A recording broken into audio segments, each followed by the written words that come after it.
It is the coldest, most isolated place on Earth and the least understood.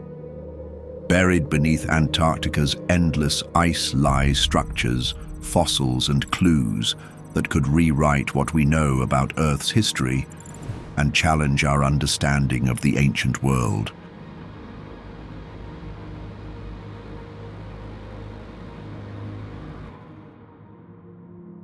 For centuries, Antarctica was nothing more than a blank space on ancient maps, an untouched, frozen world at the edge of civilization. Twice the size of Australia, larger than all of Europe, and holding 90% of the world's ice, Antarctica remains one of the least explored places on the planet.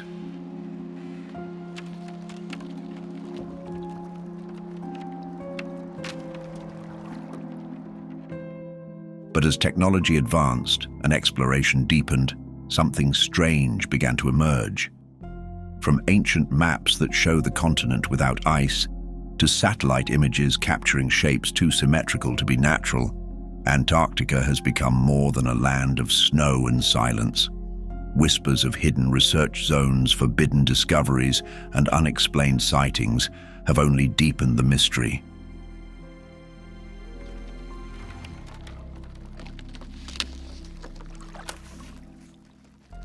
In this documentary, we explore what has been found on this continent, the stories passed down through history, and how they may connect to what lies beneath the ice. We'll examine the myths, the discoveries, and what makes it Earth's most mysterious and only forbidden continent. You'll hear the legends, see the evidence, and decide for yourself what Antarctica is truly hiding.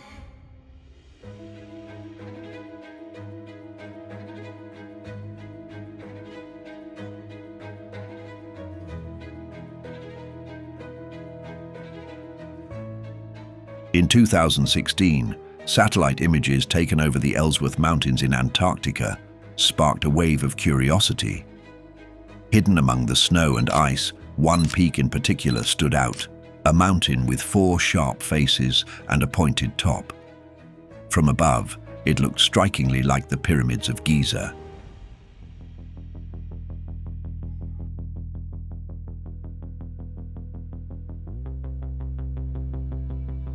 This pyramid-shaped formation is located in the southern part of the Ellsworth Mountains, a remote range not far from the Patriot Hills research base. It stands around 4,150 feet tall and is clearly visible from aerial views. Geologists who have studied the region explain that what looks like a pyramid is most likely the result of natural processes. The mountain is what's known as a nunatak, a peak that sticks out above the ice.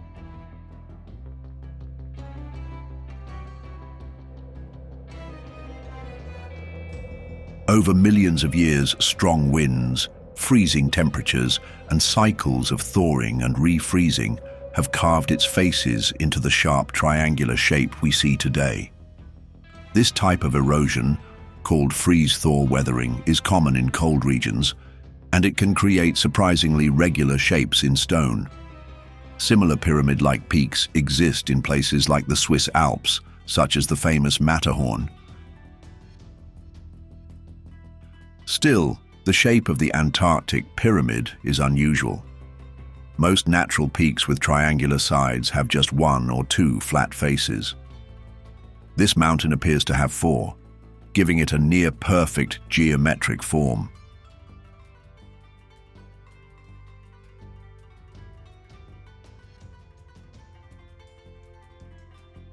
That's why some researchers and independent theorists believe it could be more than just a mountain.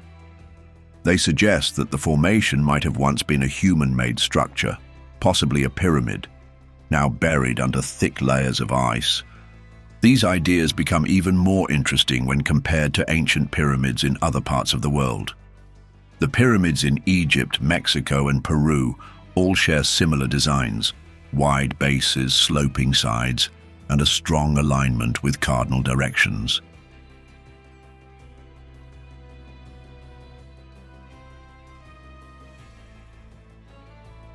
Some believe this pattern shows a shared understanding of architecture, possibly passed down from a single older source. Others suggest that early civilizations might have developed pyramid building independently, choosing this shape for practical reasons such as stability and symbolic power.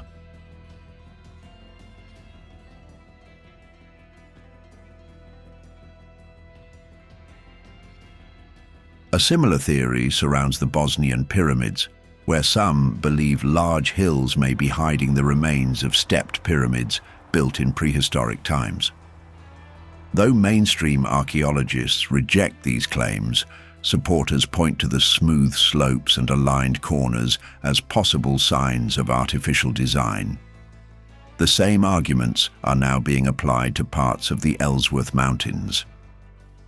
Observers claim that some of the nearby ridges and snow-covered hills may also hide pyramid-like shapes. On satellite images, several peaks appear to have near symmetrical lines and square bases.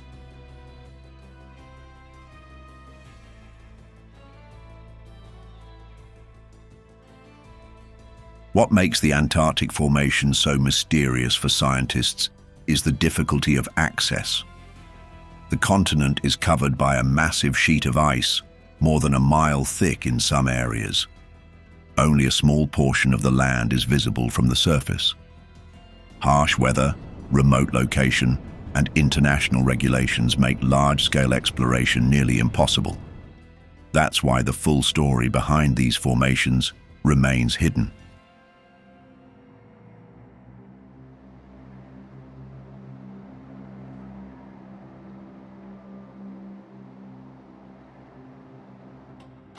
In recent years, satellite technology has allowed scientists and researchers to observe Antarctica in greater detail than ever before.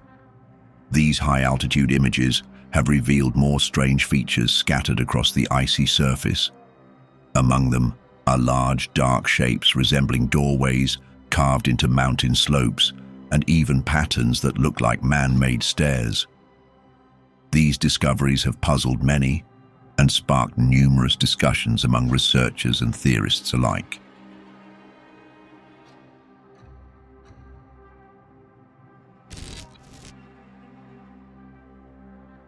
One of the most talked about formations appears near a remote area of East Antarctica. There, a large rectangular opening is clearly visible. It is positioned along a rock face, surrounded by thick layers of snow and ice. The shape of the opening is unusually clean and geometric, with sharp lines that make it appear different from the surrounding natural landscape. The structure stands out due to its symmetry, straight edges, and shadowed interior.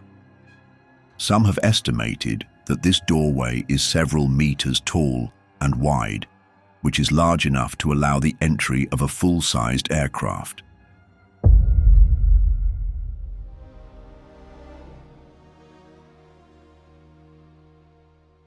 Experts in glaciology have offered natural explanations. They believe that such openings could be formed by the gradual movement of ice around rock formations combined with strong winds and temperature changes. Over time, melting and refreezing can create gaps in the ice.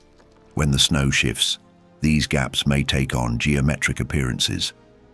Other scientists suggest that the supposed doorway may simply be the top of a ridge, exposed as ice levels lowered due to melting.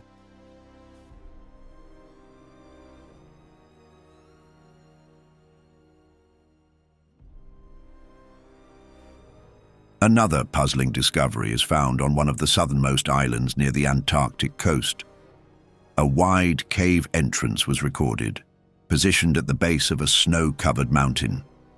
The dark interior of the cave makes it impossible to see what lies inside, but what surrounds the entrance is even more curious. At the base of the slope, several dark horizontal lines are visible. They run parallel to each other and rise gradually, creating the appearance of a staircase leading into the mountain.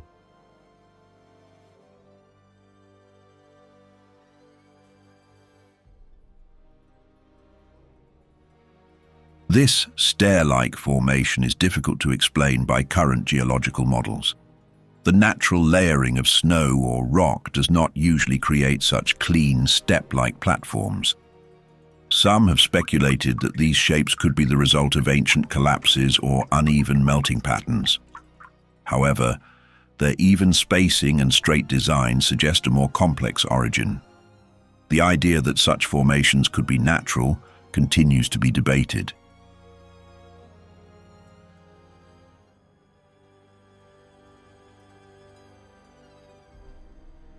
What adds to the mystery is how some of these features seem to change over time. In some years, the openings and steps are clearly visible. In others, they seem to vanish beneath new layers of snow. Then, after strong winds or seasonal shifts, they reappear, sometimes with different shapes or added detail.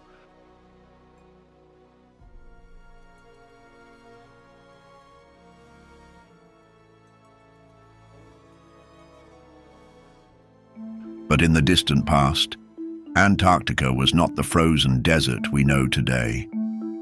Long before it became a land of endless ice and howling winds, this continent may have been a place of forests, rivers, and life. A growing body of scientific evidence now points to a different image of this mysterious land, one that fuels both wonder and debate.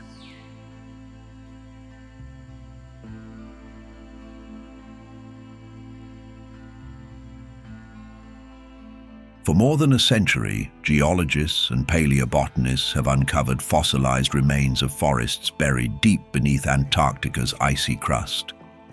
In the Beardmore Glacier region, just 500 kilometers from the South Pole, members of Robert Falcon Scott's 1912 expedition discovered leaves resembling those of beech trees. Initially dismissed as an error, later studies confirmed their authenticity.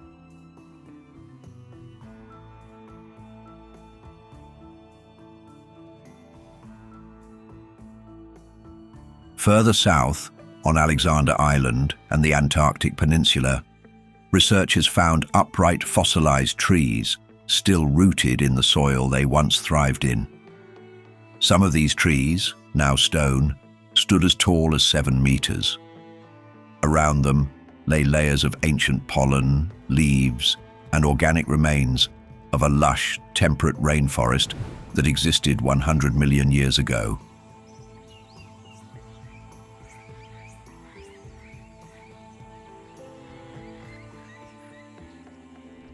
These forests were part of a larger landscape that included meandering rivers, wetlands, and coastal plains. Despite the continent's location near the South Pole, the global climate at the time was dramatically warmer. The fossilized flora suggest temperatures in the range of 13 to 21 degrees Celsius, with no long winters of freezing cold. These conditions made it possible for evergreen species, conifers, and ferns to dominate the landscape even during long months of polar darkness.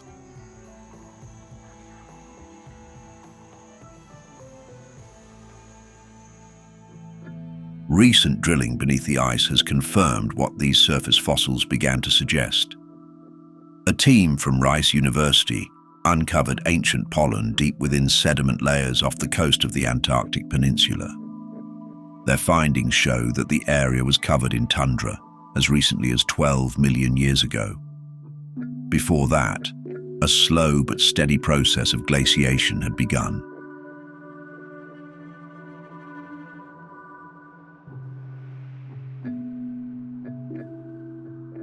This evidence paints a clear picture. Antarctica's transformation into a frozen wasteland did not happen overnight. It was gradual, and some areas remained ice-free far longer than previously thought. This history leads to a compelling question. Could there have been enough time and enough favorable conditions for early human or pre-human civilizations to exist on this continent?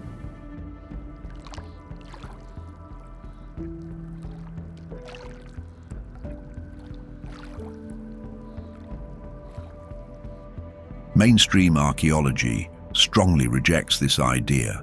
The current scientific consensus is that Homo sapiens have only existed for about 300,000 years, and the Antarctic ice sheets have been in place for far longer, more than 14 million years based on the oldest known samples. And yet, isolated reports and controversial discoveries continue to stir debate. One of the most enduring symbols tied to the idea of ancient knowledge about Antarctica is the Piri Reis map. Created in 1513 by the Ottoman admiral and cartographer Piri Reis, this partial world map includes a detailed depiction of South America and a mysterious southern landmass. What makes the map extraordinary is that it appears to show the outline of a continent in the location of Antarctica, not with its present icy shape, but with a coastline resembling its actual landmass, as if seen without the ice.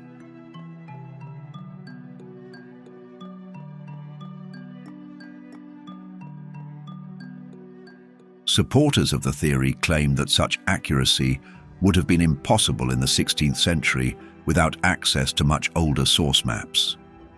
The Piri Reis map, according to this view, may have been compiled using documents from a lost civilization with advanced knowledge of geography and exploration. This idea was popularized by historian Charles Hapgood, who argued that a prehistoric seafaring culture mapped the world's coastlines, including a then ice-free Antarctica, thousands of years before modern history began.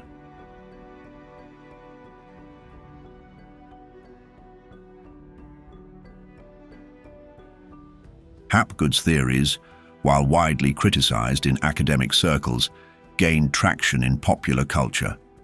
He suggested that the Piri Reis map might reflect Antarctica as it looked during the last ice age, possibly around 10,000 to 4000 BC, a time when, he believed, parts of the continent could have been free of ice.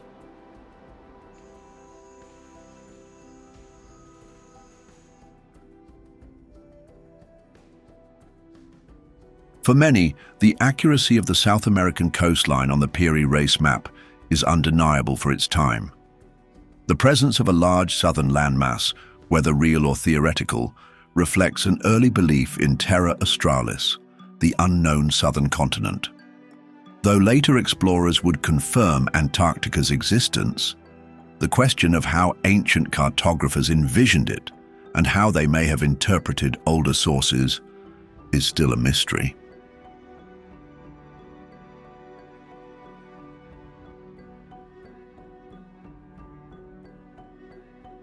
Adding to the intrigue, modern imaging technology has recently revealed vast ancient landscapes beneath Antarctica's thick ice cover. In East Antarctica, scientists use satellite data and ice-penetrating radar to map a region of buried valleys and ridges the size of Belgium.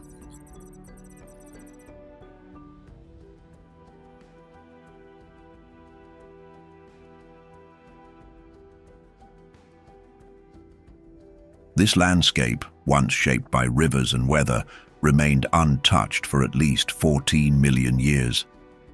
It resembles the terrain of northern Europe, with hills, plateaus, and interconnected waterways. Researchers suggest that this ancient landscape may have once supported vegetation, and perhaps even wildlife, during warmer periods of Earth's history.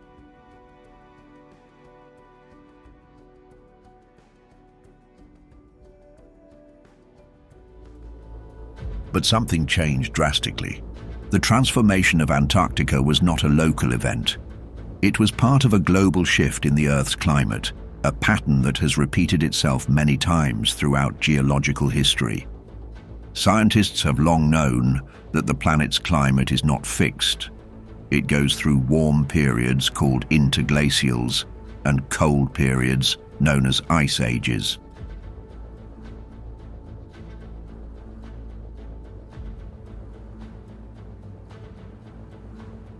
The last major ice age began around 2.6 million years ago and reached its peak about 20,000 years ago. It ended roughly 12,000 years ago, marking the beginning of our current warm period. During these cycles, entire regions of the Earth can become unrecognizable. Land, once green, becomes covered in snow and ice. Oceans rise and fall, and species adapt, migrate, or disappear. Antarctica's transformation from a lush landscape to an ice-covered wasteland is one of the clearest examples of this natural cycle.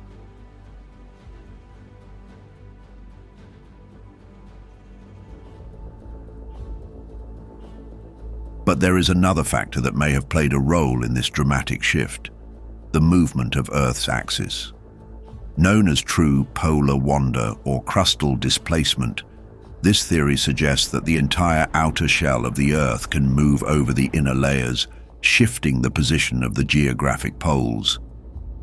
Unlike the more gradual changes of axial tilt or precession, true polar wander could happen more rapidly, pulling entire continents into new climate zones.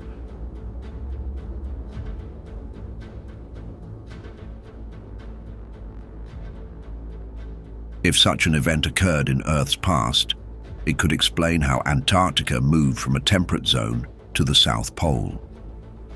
While this theory remains debated in scientific circles, there is evidence that the Earth's crust has indeed shifted in the past.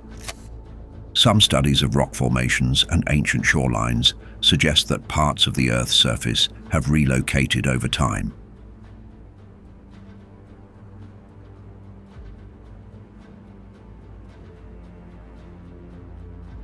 Among the more speculative ideas surrounding such shifts is the prophecy of Edgar Cayce, often called the Sleeping Prophet. In a series of trance readings during the early 20th century, Cayce claimed that a major transformation of the Earth was coming. He spoke of dramatic changes in climate, rising seas, and the sinking of entire regions.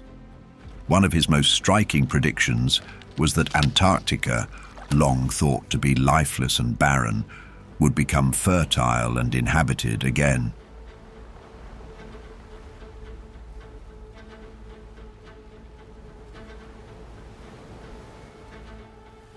Cayce believed that changes in the Earth's axis would trigger massive flooding, revealing ancient lands and wiping away modern civilizations. He spoke of a time when Antarctica would once more support life, when its frozen lands would thaw and become green again.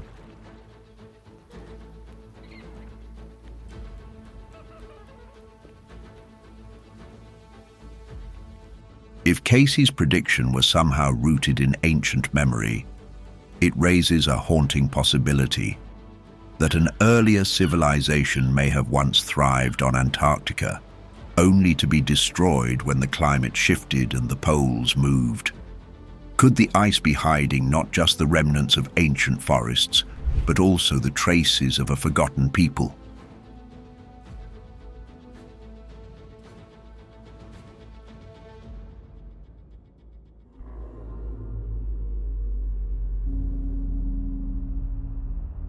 Apart from all this, the Forbidden Continent hides many more secrets.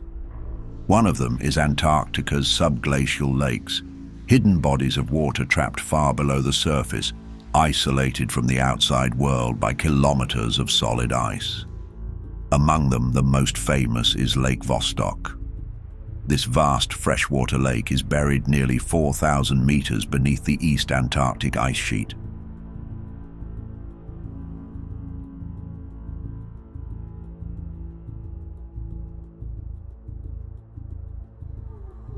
Lake Vostok has been sealed off for possibly 15 to 25 million years.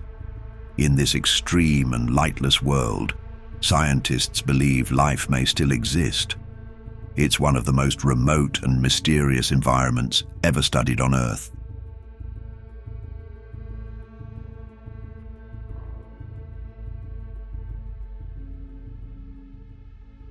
When Russian scientists finally reached the surface of the lake in 2012, after drilling for over a decade, they broke through to a world that had not been touched by air or light since long before humans walked the planet. The water shot up through the borehole with pressure, mixing with the drilling fluids and ending the mission before any proper sample could be collected.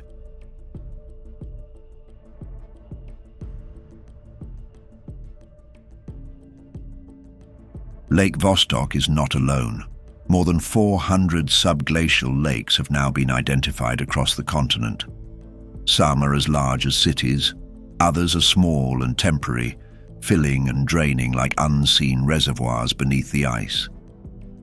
These lakes are kept liquid, not by the sun, but by heat from the Earth's interior and the insulating pressure of the ice above. They are connected by an underground network of subglacial rivers, creating what some scientists call a frozen wetland.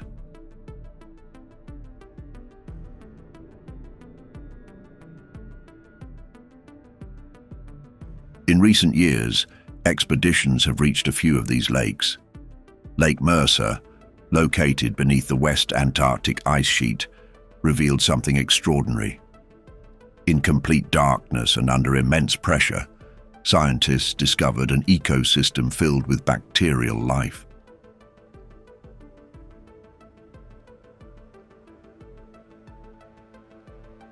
Despite the lack of sunlight, oxygen, and surface nutrients, these microorganisms were not only alive but thriving. Some researchers believe these lakes could even support higher life forms like tiny animals similar to tardigrades or microscopic worms.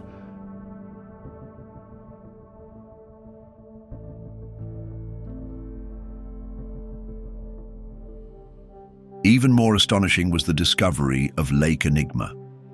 This ice-covered lake has strange structures and rich microbial mats that look like carpets and tree-like formations on the lake bed. These ecosystems include bacteria that had never been seen in such environments before. Some of them survive by forming relationships with other microbes, either cooperative or parasitic. It's a level of biological complexity that surprised even the most experienced researchers.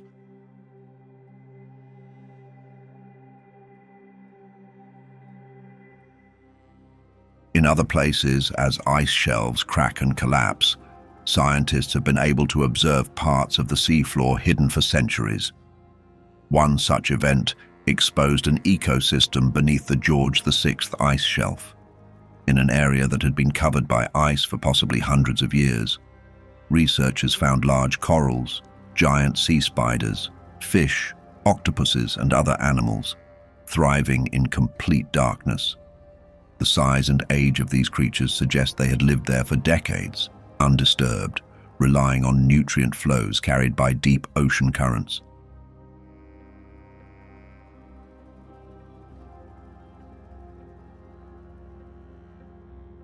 In another instance, while drilling into the Filchner-Ronne ice shelf, a research team accidentally discovered a boulder on the seafloor, covered in stationary animals like sponges and other unknown filter feeders. These creatures were found 260 kilometers from the nearest source of sunlight, in a location where scientists never expected life to exist. Somehow, they were feeding, growing, and surviving in conditions thought to be completely hostile to life. Their food must have traveled immense distances on slow ocean currents, yet it was enough to sustain them.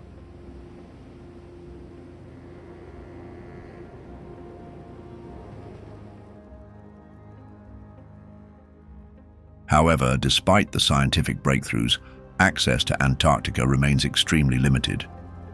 Harsh conditions, political agreements, and environmental protections make large-scale exploration nearly impossible. Most of the continent is still untouched. Vast regions remain unexplored. And yet, from the few windows scientists have opened into this frozen world, it's clear that Antarctica is not dead.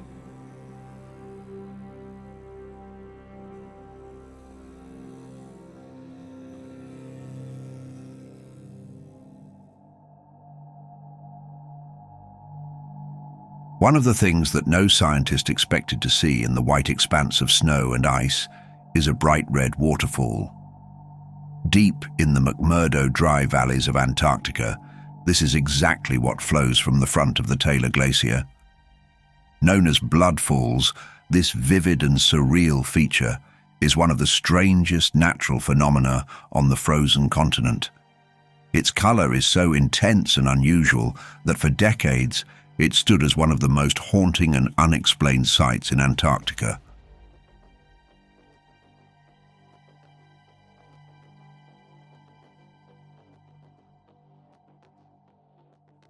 At first glance, Blood Falls looks like something out of a science fiction story, as though the glacier itself is bleeding.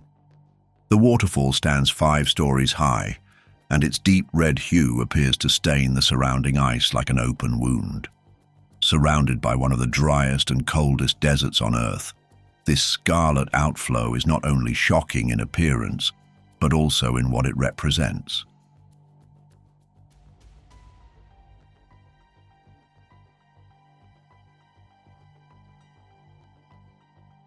The scientific explanation behind Blood Falls is as fascinating as its appearance. More than 5 million years ago, long before glaciers overtook the valley, this area was submerged by the ocean. When the sea retreated, pockets of salty water were left behind and eventually sealed under layers of ice. Trapped beneath 400 meters of glacier, this ancient lake became cut off from the atmosphere, light, and oxygen.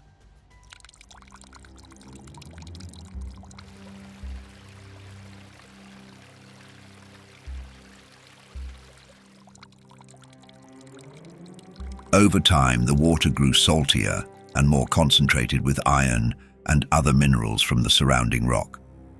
Today, pressure beneath the glacier pushes this iron-rich, highly saline water through a fissure in the ice. When it reaches the surface and is exposed to the oxygen in the air, the iron oxidizes in a process similar to rusting and turns a deep red. The result is the natural yet bizarre appearance of what looks like blood flowing from within the glacier.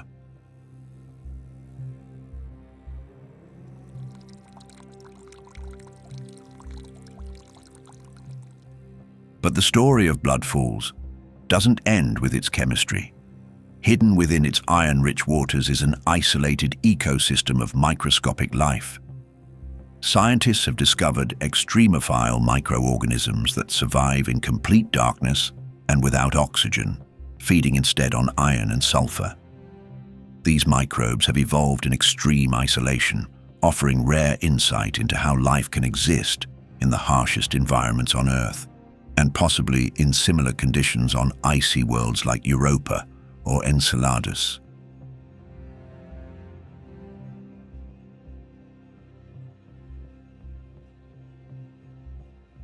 Yet, despite the scientific understanding, Blood Falls has remained a magnet for alternative theories. One of them suggests that Blood Falls may be a natural vent connected to a hidden underground structure, perhaps even a long-forgotten base buried beneath the ice. In this context, the red water is not just oxidized iron, but a byproduct of something deeper, perhaps artificial in nature. Others claim that the water is leaking from a biological experiment. According to them, an ancient or modern lab is hidden under the glacier, using iron and microbial life for unknown purposes.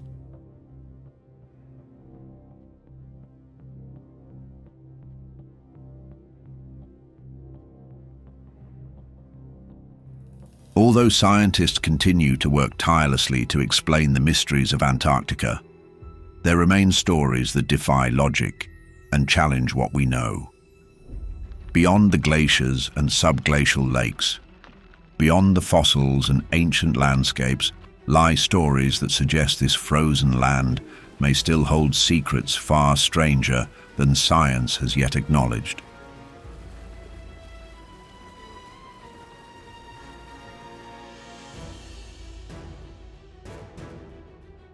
Among the most persistent legends is that of the Ningen, a creature that reportedly appears in the icy waters around Antarctica. Described as a massive pale white being with a humanoid shape, the Ningen is said to be up to 30 meters long. Witnesses from Japanese research vessels have claimed to see this strange figure rise silently from the water before disappearing again beneath the waves. Its face is often described as eerily human, with two small eyes and a wide, expressionless mouth.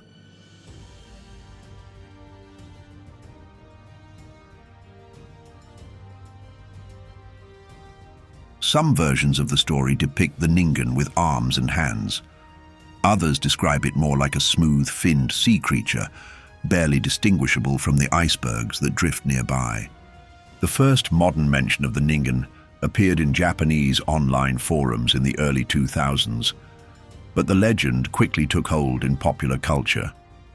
Some believe the creature may be an unknown form of marine life, perhaps a relic from a time when Antarctica was warm and full of life.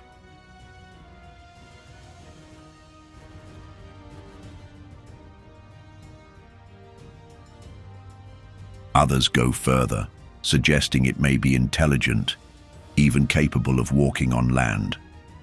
There are even those who speculate that governments know more about the Ningen than they admit, and that the creature's existence is deliberately kept secret due to its potential scientific or strategic significance.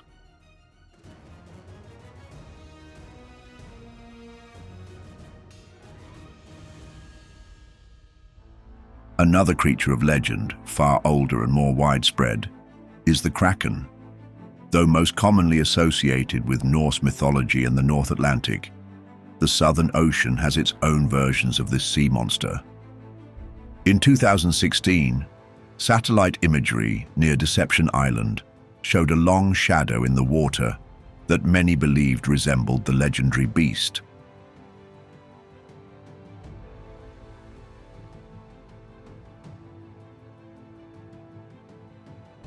While scientists identified the object as a sea stack, a rock formation rising from the ocean, the resemblance was enough. Given that colossal squid, the largest of their kind, inhabit these depths, it is not hard to understand why the idea of giant sea creatures continues to flourish in the Antarctic's dark waters.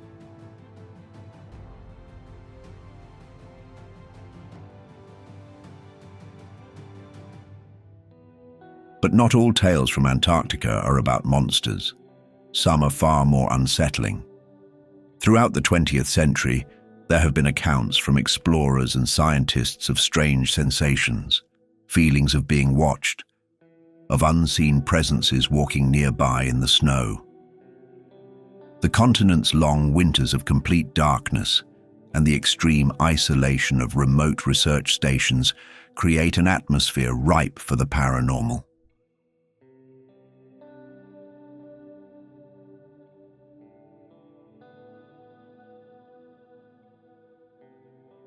One of the most famous stories comes from Sir Ernest Shackleton himself. He was the legendary British explorer who led multiple expeditions to Antarctica during the heroic age of Antarctic exploration. In 1916, during a desperate trek across South Georgia Island, he reported the sensation that a fourth member was walking with his small group, even though only 3 were present. Later, both of his companions confirmed they had felt the same.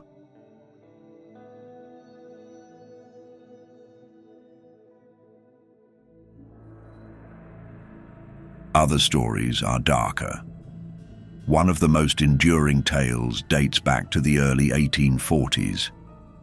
According to reports from the time, a British whaling ship named Hope was navigating near the South Shetland Islands when its crew spotted a vessel trapped in the ice.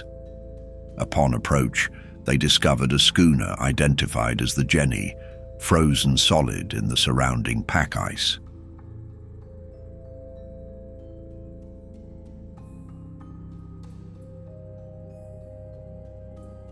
What they found inside would mark the story as one of the most unsettling in polar lore. The crew of the Jenny was reportedly still on board, dead, but frozen in place, upright at their stations. According to entries in the ship's logbook, the final message had been written by the captain himself. May 4th, 1823. No food for 71 days. I am the only one left alive. The Hope documented the discovery, but left the vessel undisturbed, locked in the ice. The Jenny was never seen again.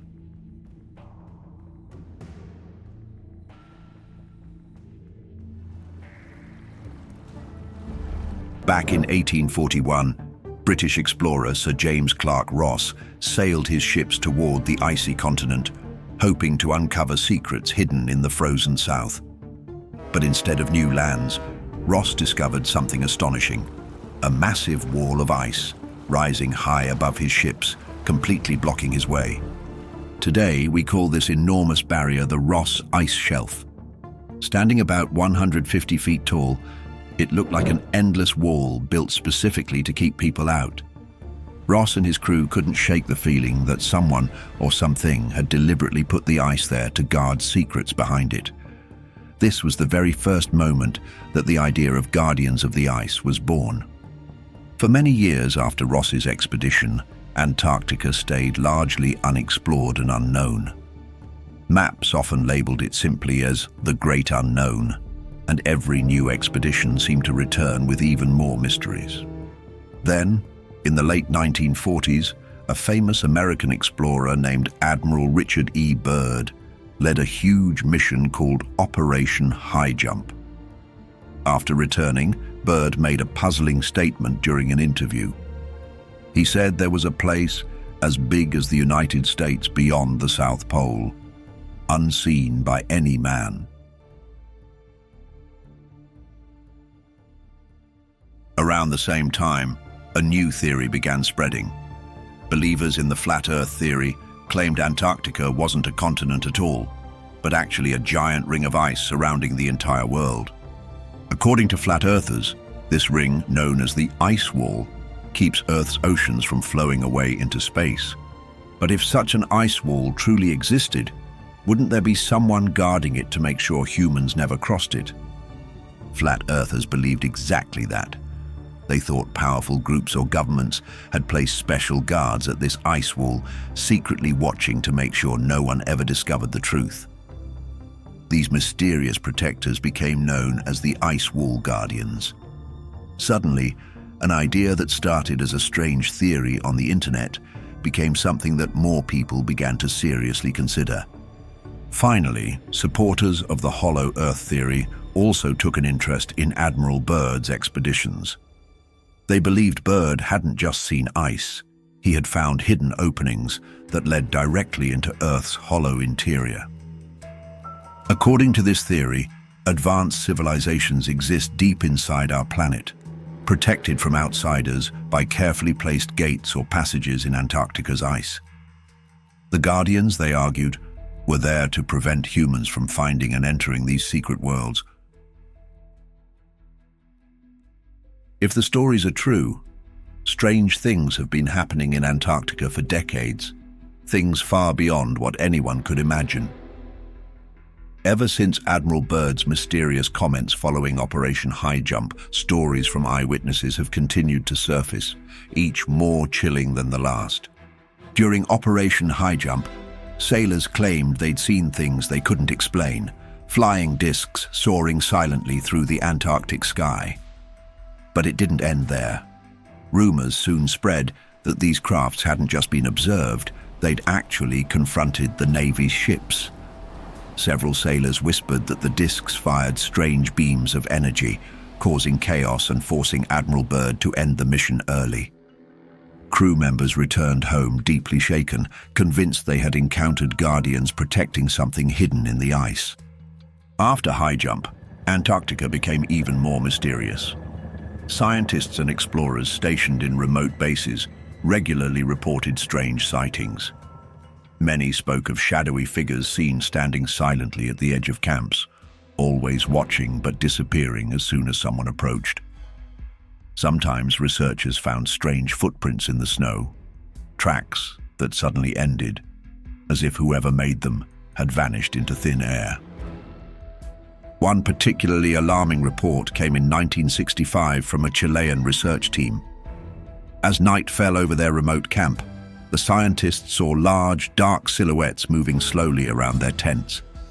Frightened, they radioed for help, describing tall, humanoid shapes unlike any animal or person they had ever seen. Official explanations later dismissed the incident as an optical illusion caused by the Antarctic twilight. Yet those who were there knew better. They believed they had narrowly escaped something terrifying and unknown.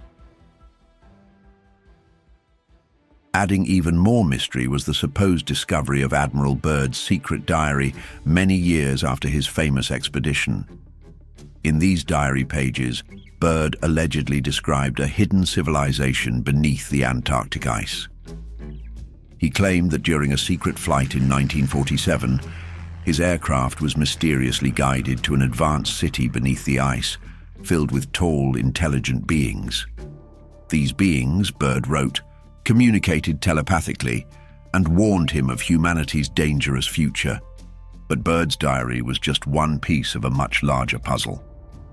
Over the years, testimonies from soldiers and pilots began surfacing, each more intriguing and frightening than the last. In 1997, a US Navy pilot reported straying beyond a no-fly zone near Antarctica. Almost immediately, two bright, glowing craft, white spheres he called eagles, appeared beside his aircraft. They silently escorted him out of the area, their intentions clear. Upon landing, the pilot was interrogated by his superiors and warned never to speak publicly about what he'd seen. Another eerie account emerged from a Navy SEAL using the pseudonym Brian. He claimed that in the early 2000s, his Special Operations Unit was sent to investigate a hidden cave system deep in Antarctica's transantarctic mountains. According to Brian, what they discovered was shocking. Massive pod-like structures housing gigantic humanoid beings, each over 15 feet tall and frozen in ice. These beings wore what appeared to be ancient armor-like skin. But before the team could take photographic proof, higher-ranking officials arrived, immediately sealing the cave and ordering the SEALs never to discuss their findings. And then there was the chilling story of the Ningen. In the early 2000s, Japanese whaling ships exploring Antarctic waters began reporting sightings of an enormous white creature swimming silently beneath the icy surface. The sailors named it the Ningen, meaning human, in Japanese, because it appeared strangely human-like, except it was massive, nearly 90 feet long, with pale, ghostly white skin. Witnesses described it as having limbs that resembled arms and legs, and a distinctively human-like face. Each encounter ended with the creature slipping back beneath the waves, leaving sailors terrified and confused. Could the Ningen simply be an undiscovered marine animal, as skeptics argued? Or was it something more, perhaps another form of guardian, patrolling Antarctic waters to ensure no human intruders ventured too close? After hearing so many chilling stories about strange sightings near Antarctica's frozen edge, you're probably wondering, what exactly do these mysterious ice wall guardians look like? Well, if we piece together the reports from explorers, scientists and soldiers, we start to get a clearer picture. Most people who claim they've seen these beings describe them as human-like, but clearly not human at all. First of all, they're incredibly tall. Some say around 7 feet, while others insist they've seen guardians standing more than 12 feet high. Imagine looking up and seeing something twice your height, staring down at you through the blowing snow. Some descriptions say they're thin and lanky, almost like alien beings. Others describe them as huge, muscular giants, almost as if they were made out of ice itself. And that's not even the strangest part. Nearly every witness describes the guardians as having extremely pale or even ice blue skin, so white they blend perfectly with the snow around them. It's like they were created specifically to hide in this frozen environment. Some even wonder if their skin is really a special suit or advanced armor designed to help them camouflage perfectly in the Antarctic wilderness. Many reports also mention long white hair or fur covering their bodies, giving them an ancient and mysterious appearance. And their eyes? Witnesses say their eyes glow faintly in the darkness, reflecting light like those of wild animals, making them even more frightening. But looks aren't everything. Their behavior is even more intriguing. The Guardians are extremely secretive.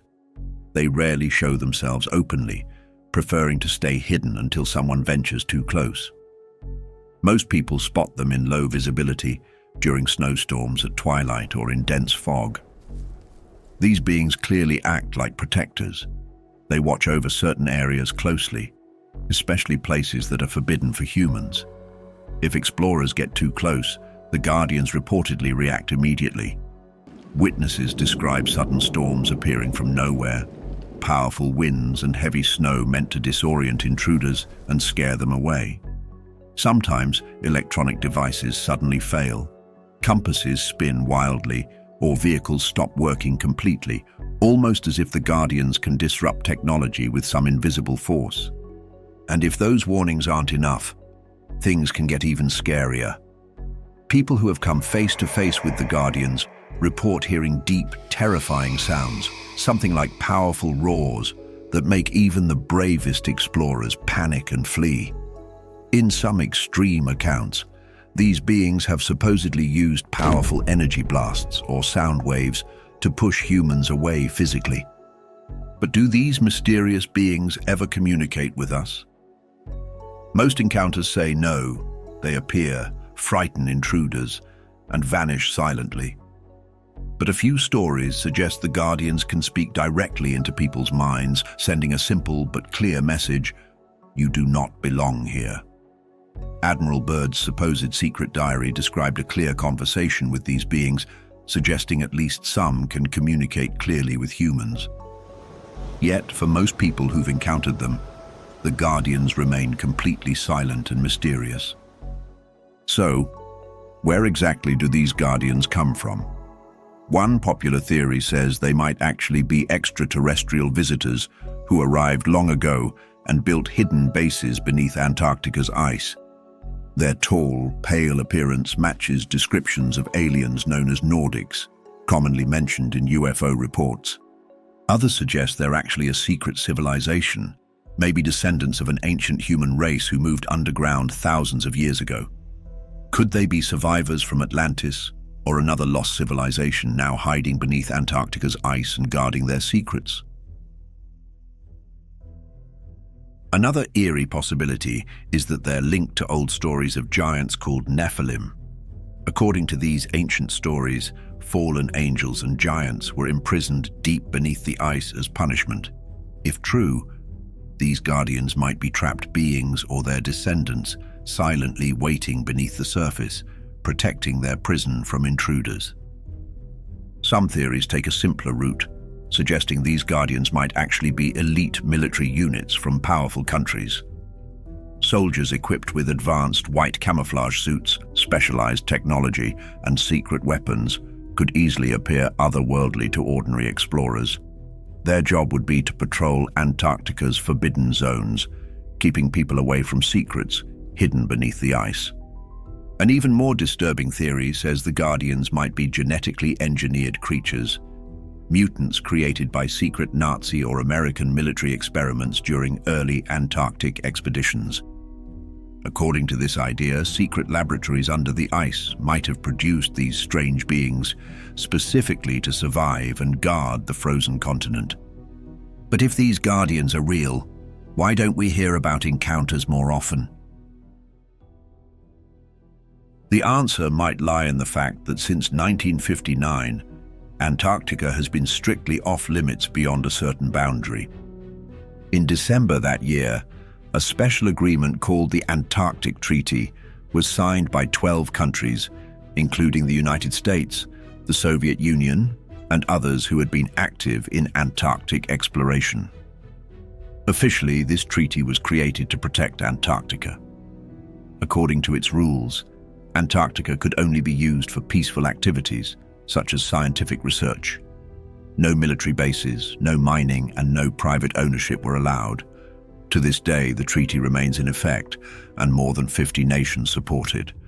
But many people think that the Antarctic Treaty was designed specifically to hide something incredible: discovered during earlier expeditions.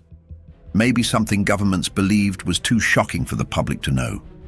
Could this have something to do with Admiral Byrd's mysterious warnings after Operation High Jump? Many believe it did. The world's leading governments might have encountered the ice wall guardians decades ago. Perhaps during those early Antarctic missions, military leaders realized they couldn't match the guardians' power. Instead of fighting, they chose another path: communication and cooperation. So government officials might have secretly made contact with these mysterious beings. A quiet deal was struck: peaceful coexistence in exchange for absolute secrecy. This could explain why Antarctica suddenly became so strictly controlled. Countries that normally disagreed about everything found common ground in protecting this icy land, tightly restricting who could enter or explore certain areas. Maybe they were not just protecting penguins or icebergs. Maybe they were keeping us away from the guardians themselves. Over the years, there have been surprising and unexplained visits by high-ranking officials and famous people. Visits that seem strange unless something secret was involved. In 2016, for example, US Secretary of State John Kerry made an unexpected trip to Antarctica. The official reason was to discuss climate research, but many found the timing suspicious. It was Election Day in the United States. Why would one of America's most important diplomats travel thousands of miles away on such a crucial day, unless he was actually meeting with someone or something at the South Pole, possibly related to these guardians? That same year, another prominent figure visited Antarctica: Russian Orthodox Patriarch Kirill.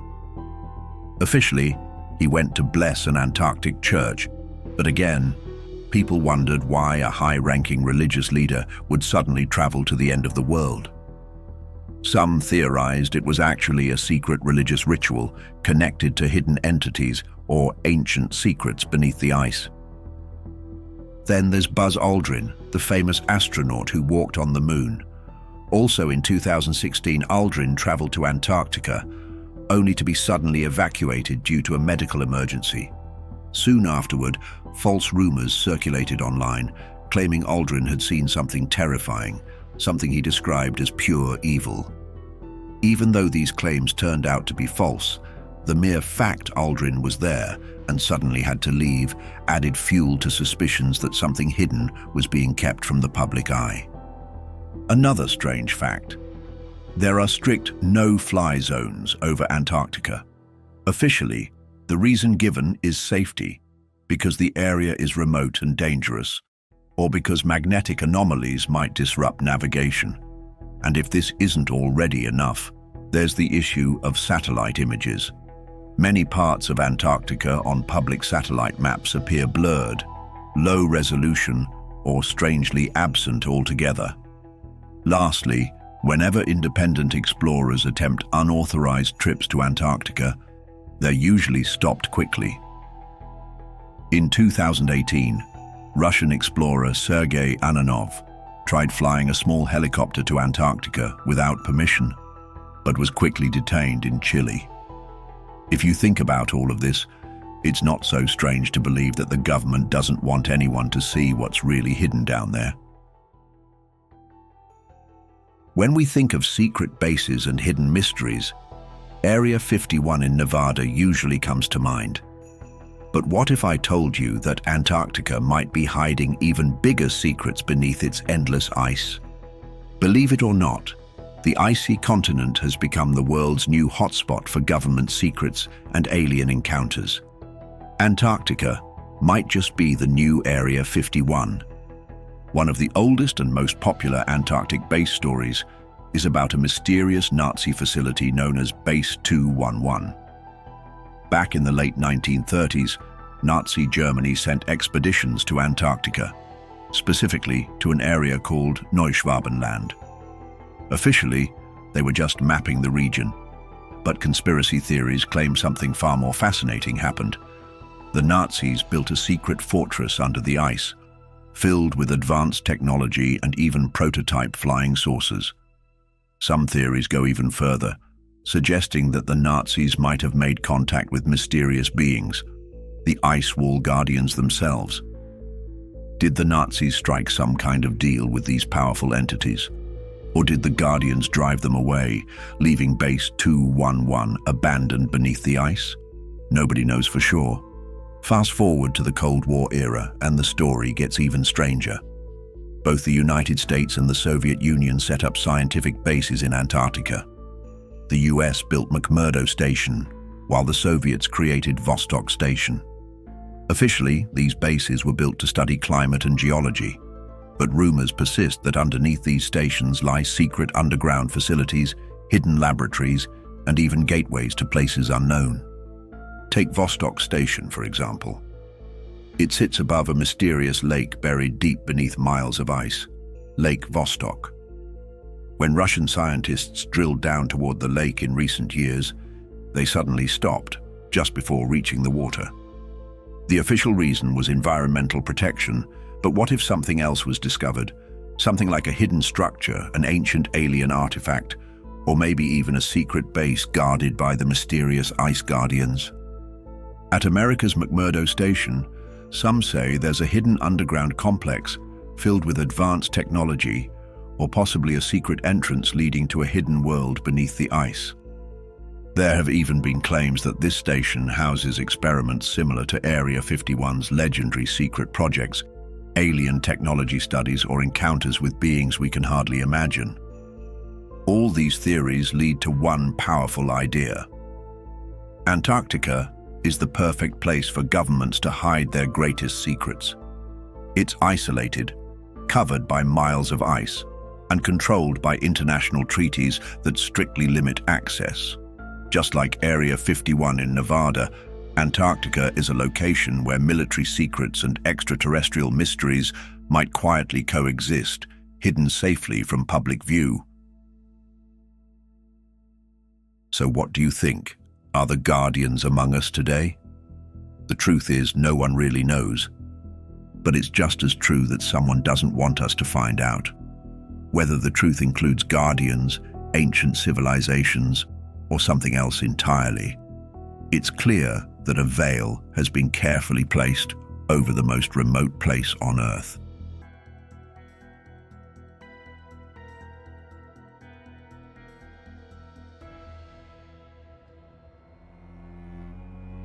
Interest in Antarctica and its secrets has not been recent. Long before modern satellites and international treaties, the frozen continent captured the attention of explorers, scientists, and even the most controversial regimes of the 20th century.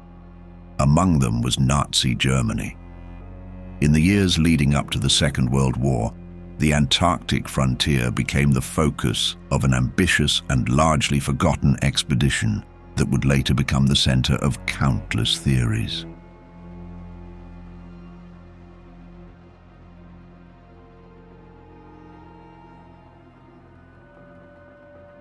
In 1938, Adolf Hitler authorized a secret Antarctic mission. The goal, on the surface, was resource-based. Germany, preparing for the possibility of war, was searching for ways to reduce its dependence on foreign imports. Whale oil, essential for producing margarine, soap, and other fat-based products, was in high demand.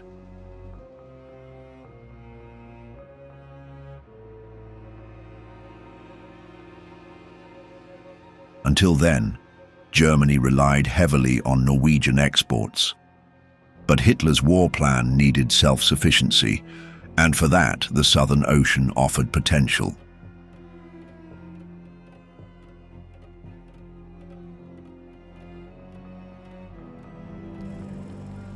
The expedition was organized quickly. On December 17, 1938, the vessel MS Schwabenland left the port of Hamburg. On board were 82 men, a mix of scientists, naval officers, technicians, and one Nazi Party representative. Their destination was a vast, unclaimed territory in Queen Maud Land, located between British and Norwegian sectors. Over the following weeks, the ship reached Antarctica's icy coastline and launched its two Dornier Wall seaplanes into the skies.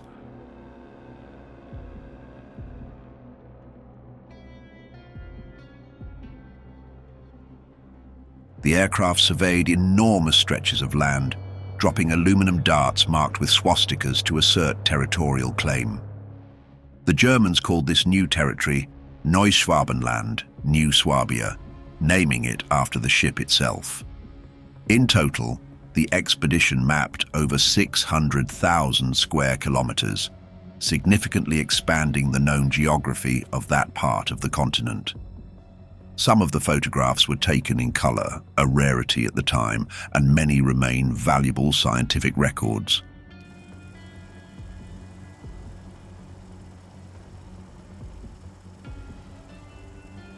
Officially, the mission ended in February 1939, just months before the outbreak of war.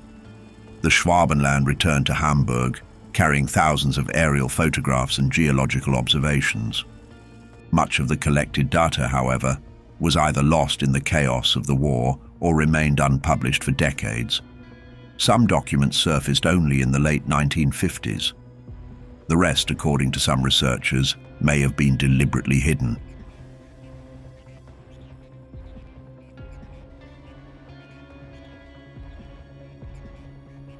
It is here that the mystery begins. For years, the 1938-39 expedition was remembered as a short scientific mission with limited geopolitical consequences. But after the war, whispers began to grow. Questions were raised about what the Nazis truly hoped to find or build in Antarctica. In the shadow of global conflict and in the wake of the Holocaust, a new narrative began to emerge.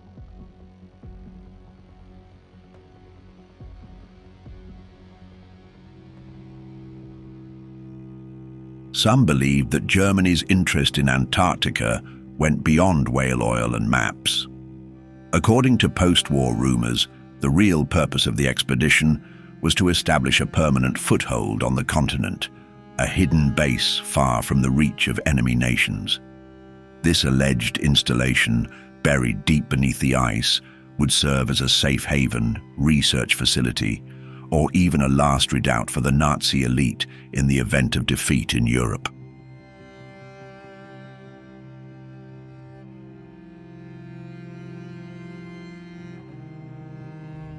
And the strange part, some people say they've already found evidence. The first major proof comes from a man who believes he discovered a massive alien base using satellite images of Antarctica. While exploring Google Earth, he spotted what looks like a giant structure hidden beneath the ocean near the coast of the continent.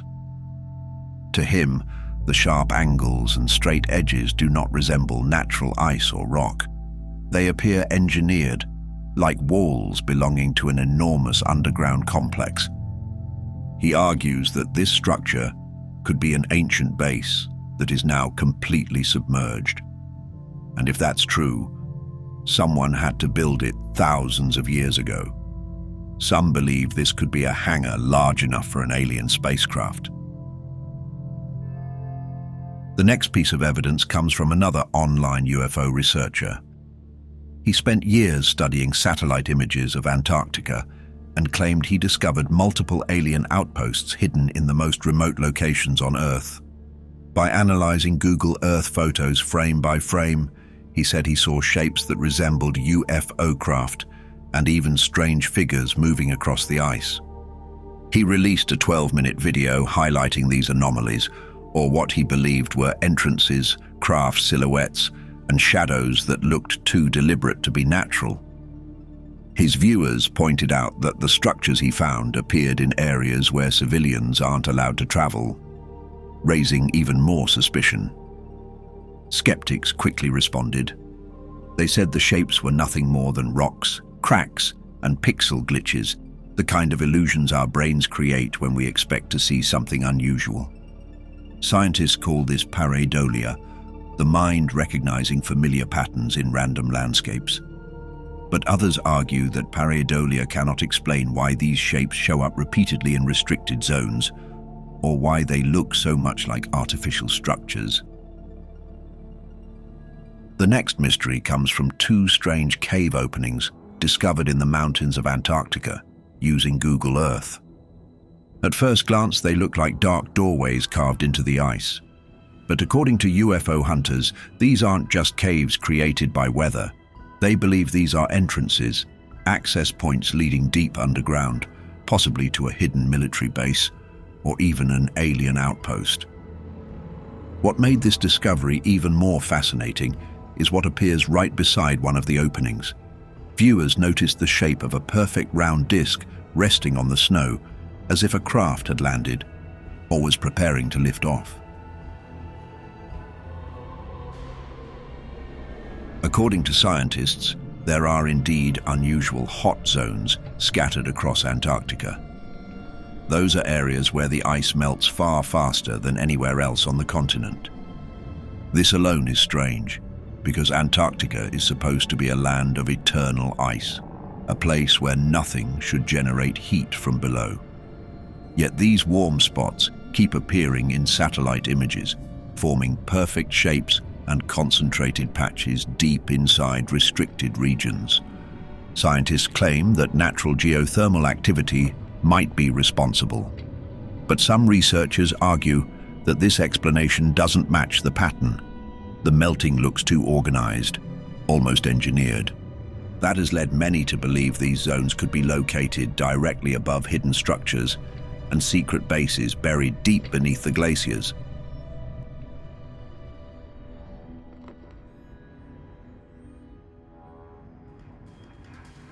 The idea of secret Nazi bases beneath Antarctica may sound improbable, yet a few events fed these suspicions.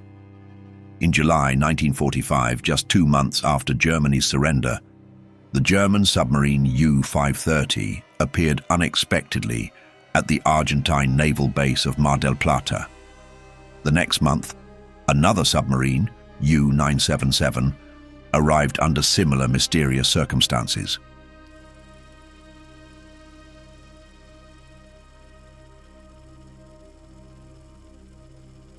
The commanders gave no satisfactory explanation for their long journeys or what they had been doing in the South Atlantic. Some believed they had delivered high-ranking Nazis or valuable cargo to a hidden outpost before surrendering.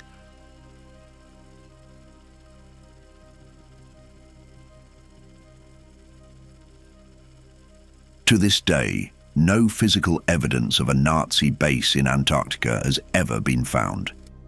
No tunnels, no abandoned structures, no hidden chambers carved into the bedrock.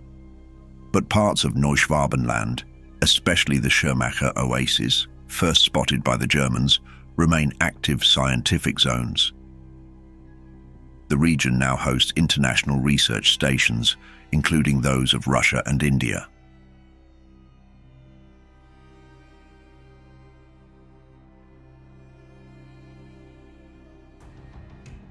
The story deepened with Operation High Jump.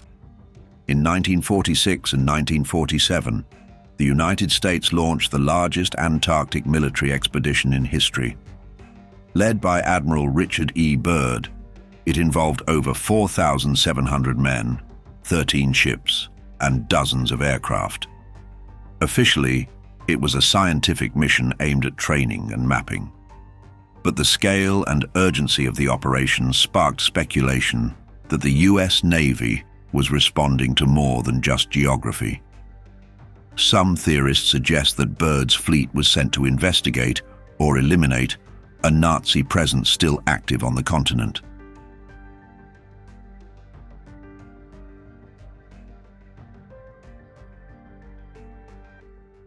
From the outset, Operation High Jump was unlike any Antarctic expedition before it. Organized in a time of uneasy peace, just months after the end of World War II, it was both ambitious and unprecedented.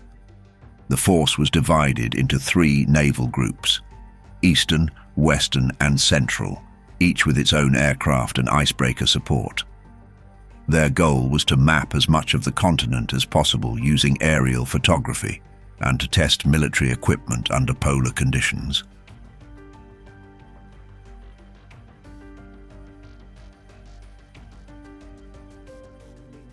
Rear Admiral Richard H. Cruzen commanded the task force. But it was Byrd, now an experienced polar explorer and a decorated naval officer, who once again became the public face of America's presence in Antarctica.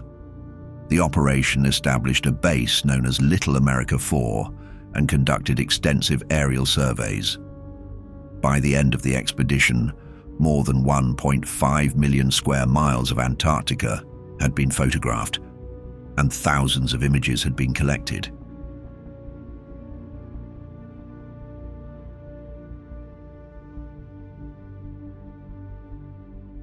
However, it wasn't the photography that drew global attention. It was what happened behind the scenes, and what Byrd may have encountered. According to the official record, Operation High Jump lasted from December 1946 to March 1947. But the mission was cut short, ending weeks earlier than scheduled.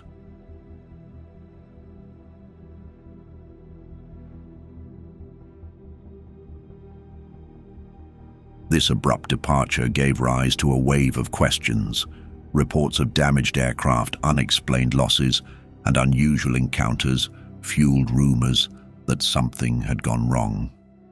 Or perhaps something had been found.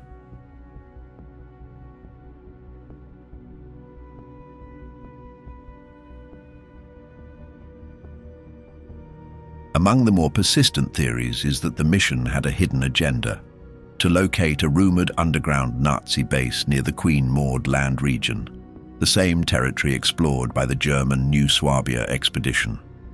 Proponents of this theory point to the high number of military personnel involved and the presence of advanced technology, including aircraft capable of long-range reconnaissance. They also reference unexplained air crashes, including the fatal loss of the Martin PBM-5 flying boat George I, which claimed the lives of 3 crewmen.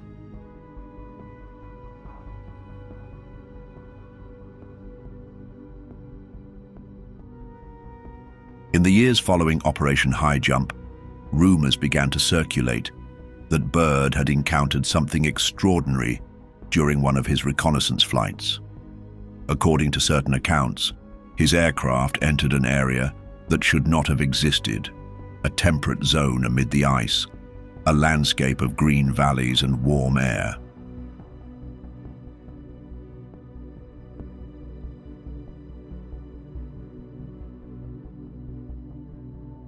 Some sources claim he saw not just a change in climate, but in reality itself, unknown flying objects in the sky, and even contact with beings from an advanced subterranean civilization.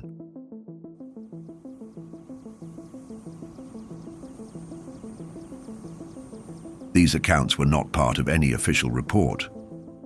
But in the 1960s, a document began to circulate, allegedly a secret diary kept by Admiral Byrd during the expedition. In it, Byrd describes an encounter with an aircraft unlike any he had seen before. His instruments fail, his radio is taken over, he is guided to a landing strip in a hidden valley. There, he claims, he is welcomed by tall beings with luminous eyes and advanced knowledge. They take him to a city beneath the Earth's surface, a place they call Agartha.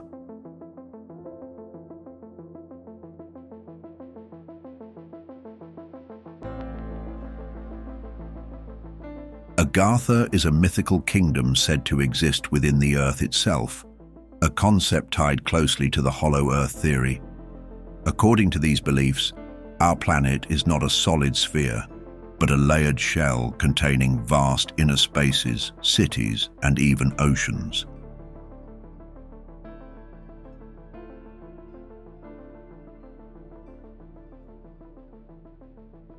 Agartha, the largest of these subterranean realms, is described as a civilization more ancient and advanced than our own.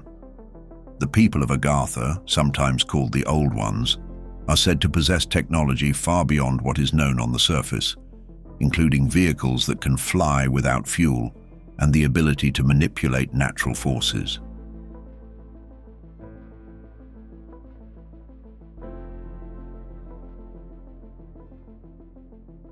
This idea has appeared in stories and myths across many cultures.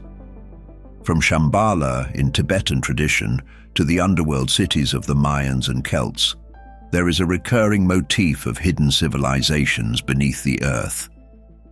In the case of Agartha, the story gained traction in the 19th century, with French and German occult writers spreading the tale of a lost inner world. But it was the supposed connection with Admiral Byrd that brought it into the modern age and the realm of Antarctica.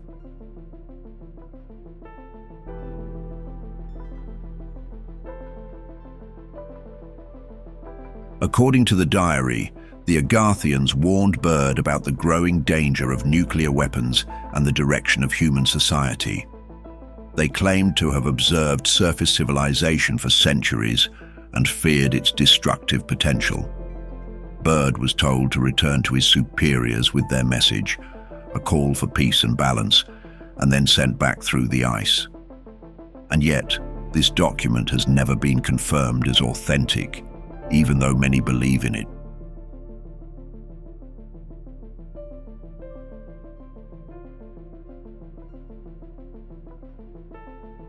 Some people think the diary is fake. They say Byrd never said anything like that himself, and there's no official proof that such an event happened. Still, the story lived on, helped by the secrecy around parts of Operation High Jump, and some things Byrd said in interviews.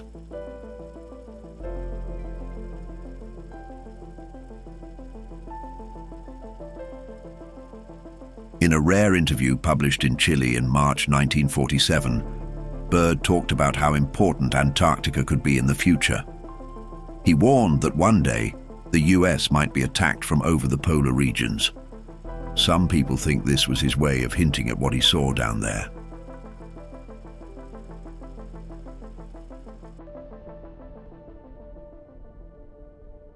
As the Cold War grew stronger, the US sent more missions to Antarctica.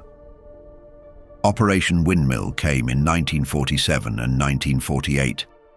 Then came Operation Deep Freeze during the International Geophysical Year in 1957 and 1958. Byrd was still involved, but his health was getting worse. He died in 1957, just a few months after his last trip to Antarctica.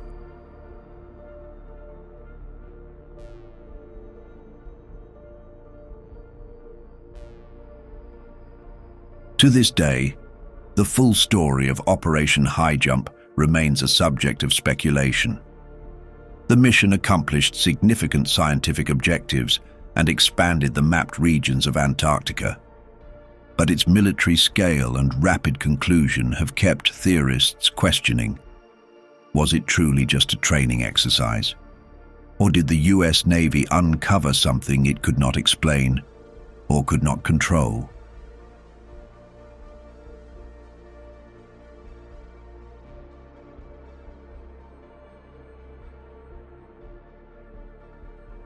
In the final years of World War II, and especially after it ended, strange stories began to spread. These stories spoke of unusual flying machines, objects that didn't look like any aircraft people had seen before. Witnesses described them as silent, incredibly fast, and shaped like discs. At first, many thought these were just rumors, but in the years following the war, reports of unidentified flying objects began to appear across the world.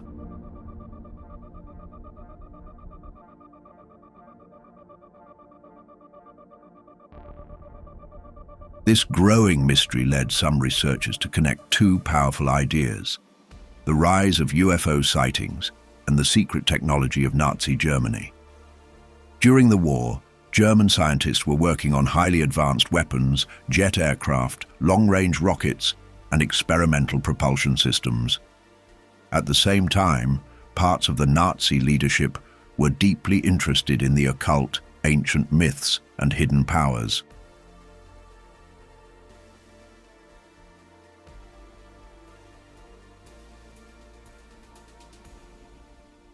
Within that world of secrecy and belief, certain underground groups are often mentioned. One of the most famous is the Thule Society, which focused on Aryan mythology and the idea of a hidden inner Earth. Alongside it, another group began to appear in these stories, the Vril Society. This group was said to believe in a mysterious force called Vril, an energy source that could power machines and enhance the mind. According to these stories, members of the Vril Society practiced meditation and rituals to contact non-human intelligences, possibly beings from other planets or even from within the Earth itself.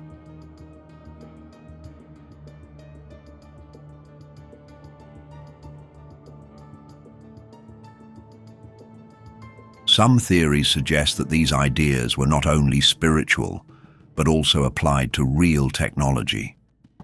Certain Nazi scientists are said to have tried turning these beliefs into working machines. 3 names appear frequently in these stories: Haunebu, Vril, and Die Glocke, meaning the bell. These were supposedly experimental aircraft, disc-shaped, silent, and powered by unknown forms of energy, possibly even anti-gravity.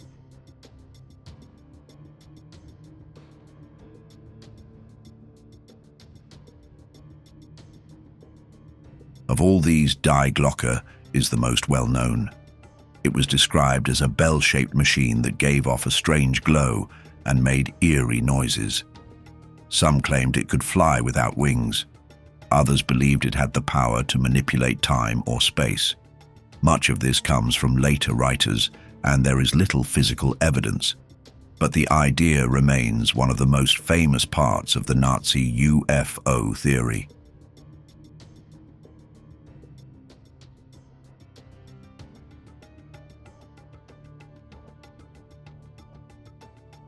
After the war, these stories only grew stronger. In 1947, just 2 years after Germany's defeat, the world saw the first major wave of UFO sightings, beginning with the famous events in the United States. Some researchers began to wonder if these objects were from space or advanced machines made by German scientists.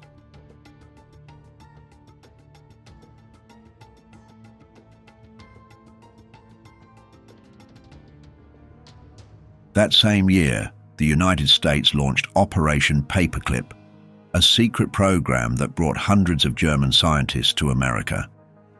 These scientists, many of whom worked on Nazi weapons programs, went on to help develop US rocket systems and advanced aircraft. Some believe they also brought hidden knowledge about flying disc technology. A few even think that some of the UFO sightings were test flights of secret machines built from Nazi designs.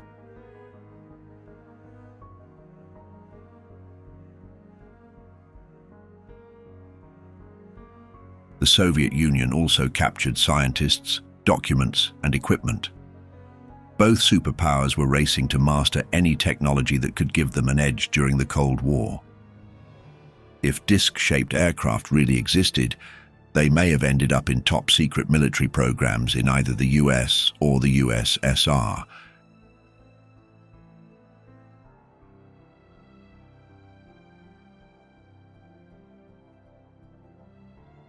But one part of the theory goes even deeper. Some believe that the Nazis didn't build these machines alone, that they had help. According to these stories, Nazi leaders made contact with non-human beings. These beings, whether from another planet or another dimension, shared their knowledge in secret.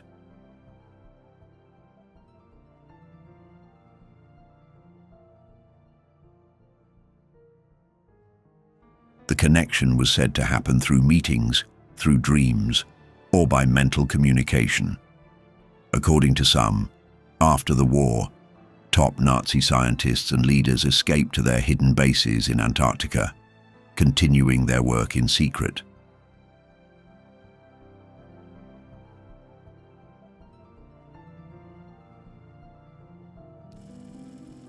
In the decades that followed, books, magazines, and television shows helped spread these ideas. Theories linking Nazi science, UFOs, and aliens grew more detailed and more dramatic. Some claim the Nazis worked directly with extraterrestrials. Others say they discovered lost technology from ancient civilizations, remnants of a forgotten world.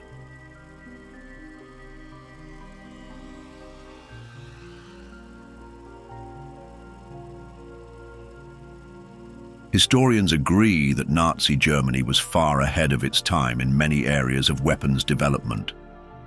Jet fighters, advanced rockets, and unusual aircraft were real. But when it comes to flying discs, anti-gravity machines, or alien contact, there is no solid evidence. Most of the documents that describe these things are missing, unverified, or never existed in the first place.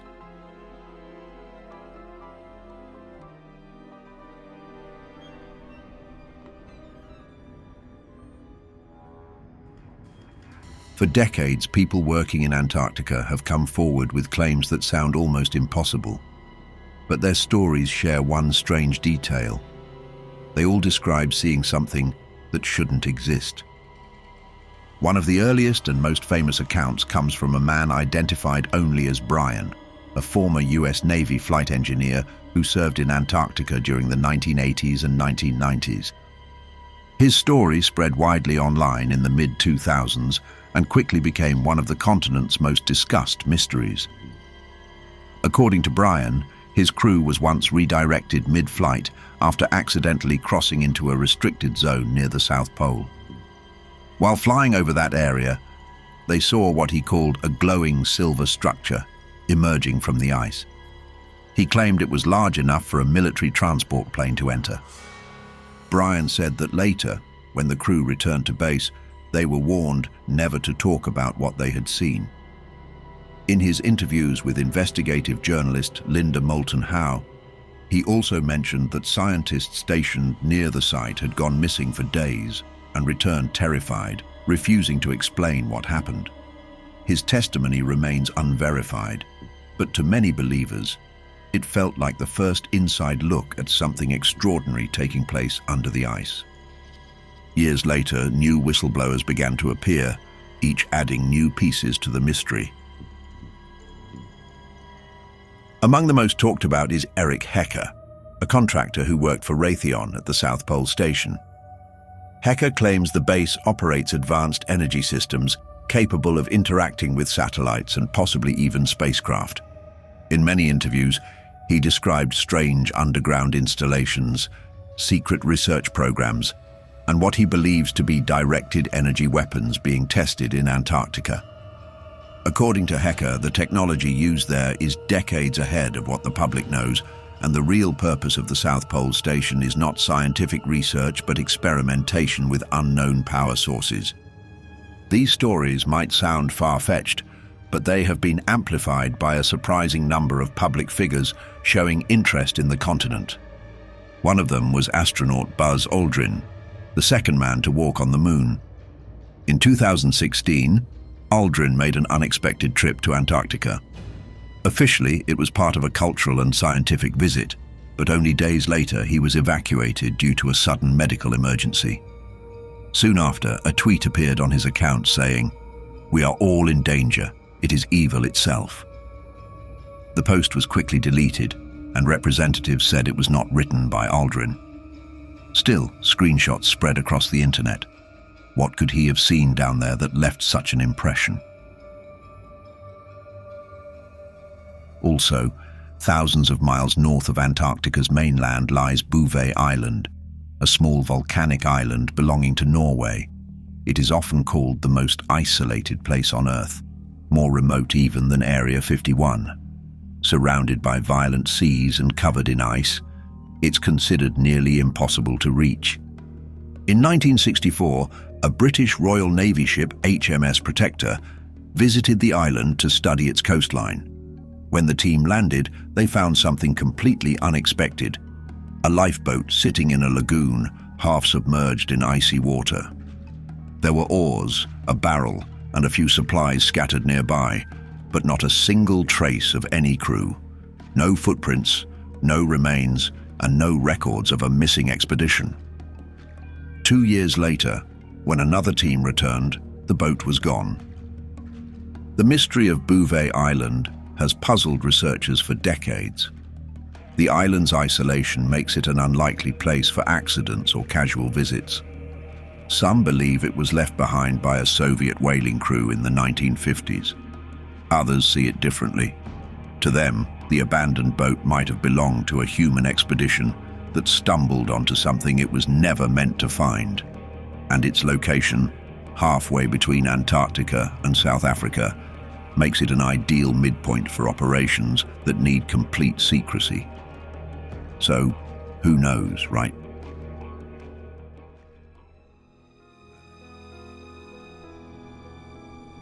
All of this leads us to the strange lights seen in the skies above Antarctica. From the 1960s to the present, there have been multiple official sightings, each leaving experts with more questions than answers. The first major event came in 1965, when personnel at several Argentine Navy bases, including Deception Island, Lorry Island, and Esperanza, reported seeing what they described as flying discs. These glowing white objects moved across the horizon at incredible speeds, following a parabolic path from east to west. Witnesses said the discs emitted intense light and even caused magnetic disturbances in their instruments. What made the report so compelling was that the sightings happened at different bases hundreds of miles apart, without communication between them. The Argentine Navy launched an official investigation. At the time, the Cold War was in full swing, and the possibility of secret Soviet or American aircraft couldn't be ruled out. But when radar checks came back empty, the story shifted from military concern to scientific mystery. Years later, researchers proposed that the sightings might have been meteors, satellites, or even bright stars. Still, those who were there swore that what they saw was no ordinary celestial event. Then came 1976. The British Antarctic Survey, conducting radar studies across Graham Land and the Weddell Sea, began to detect strange anomalies deep under the ice. Officially, these readings were labeled as geological irregularities and variations in rock density and magnetic fields left over from the breakup of ancient continents. But the unusual patterns drew attention for another reason. They appeared in symmetrical shapes, unlike anything caused by natural processes. Researchers at the time dismissed the odd reflections as interference caused by ice crystals, but in UFO circles, they became known as the Antarctic radar anomalies. By the 1990s, sightings moved from the ground to space. In 1994, astronauts aboard NASA's Endeavour shuttle on mission STS-68 recorded unusual glowing orbs above the South Pole. The footage showed multiple lights drifting across the dark curve of Earth. Some viewers claimed the objects changed direction or pulsed with heat. NASA explained the phenomenon as ice crystals or space debris reflecting sunlight, common occurrences during orbital missions, yet many remain unconvinced, noting that the orbs appeared to move in coordinated patterns, unlike floating debris. For believers, it was evidence that whatever was happening in Antarctica extended beyond the planet's surface. But the most striking modern case emerged in 2018, when the Chilean Navy declassified a video filmed in 2014 by a helicopter crew flying over the Drake Passage. Captured using a high-grade infrared camera, the video showed a dark, elongated craft releasing what appeared to be a plume of heat or gas.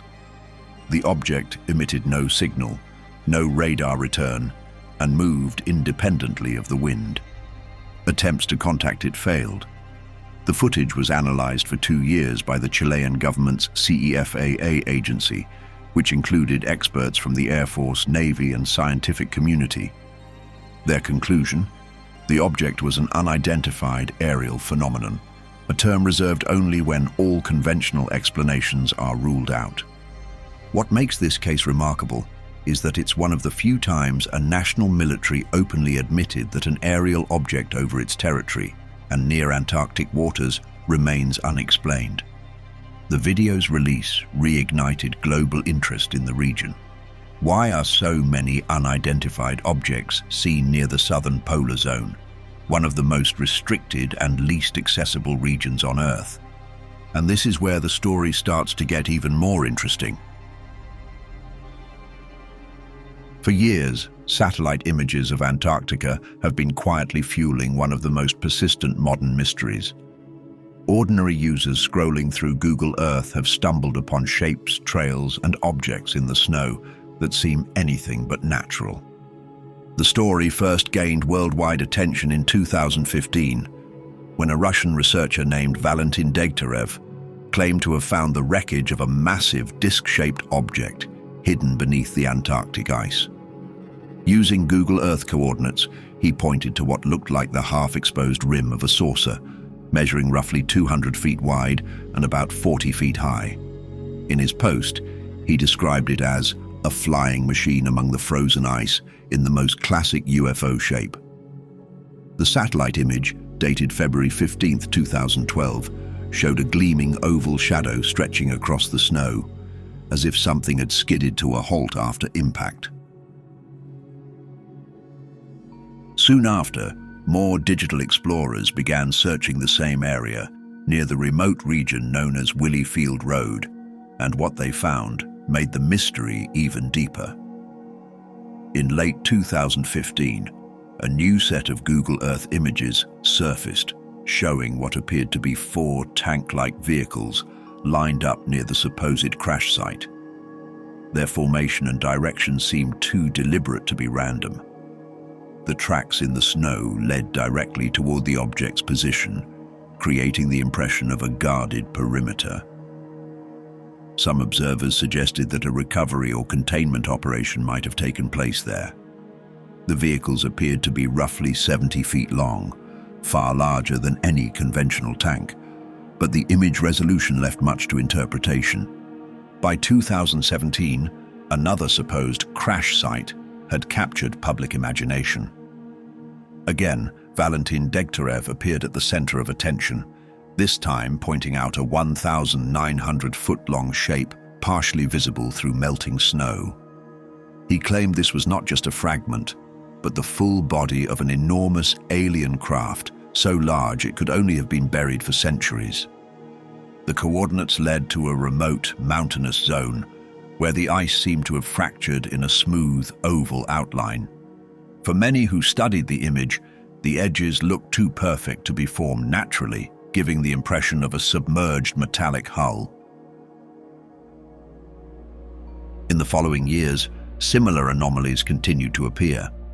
Among the most talked about was a saucer-shaped object on Two Hummock Island, shared by online researchers in early 2024. According to the coordinates, the shiny circular structure seemed to rest at the base of a ridge. The object's reflective surface and nearly perfect roundness made it stand out sharply against the white snow around it. Some users described it as a small craft parked for exploration, suggesting it might have been intentionally left there. The theory expanded into speculation about Pleiadian visitors, claiming the craft was in stasis, waiting for retrieval by a larger ship. Whether or not those claims hold any truth, the satellite imagery itself remains unmistakably curious.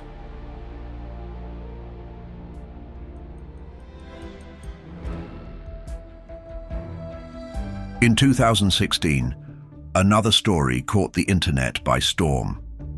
Reports began circulating that a team of archaeologists had unearthed 3 elongated skulls deep within the Antarctic ice. The supposed discovery was said to come from a site called Lapai, where researchers allegedly uncovered ancient remains with large stretched craniums completely different from human anatomy. Some claimed they were the first human remains ever found in Antarctica. Others believed they were not human at all. According to the reports, the team's leader, a man named Damien Waters, described the skulls as unlike anything ever seen. He supposedly told journalists, "This will redefine our view of mankind's history as a whole." Conspiracy researchers quickly connected these skulls with similar finds in Peru and Egypt, where elongated heads have long fueled speculation about ancient visitors from the stars. Skeptics questioned the authenticity of the discovery. No official museum has ever confirmed the skull's existence, but the story refuses to die. Many argue that the very idea of alien remains found in Antarctica fits too neatly with decades of rumors about hidden bases, crashed ships, and frozen relics beneath the ice.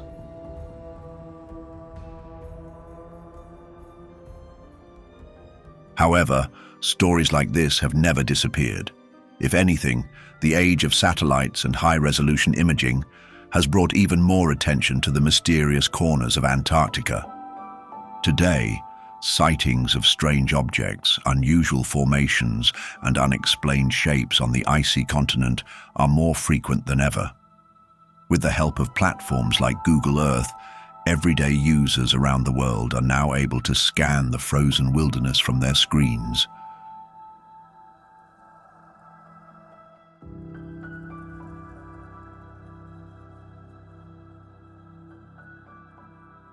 In recent years, one particular image from the southern Atlantic sector of Antarctica drew international attention.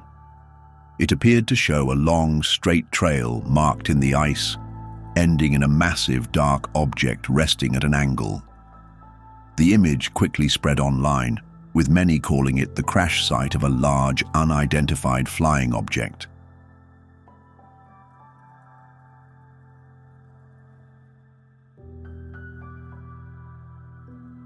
The visible trail suggested movement across the ice, and the shape of the object, partially buried, half exposed, was enough to ignite a wave of theories.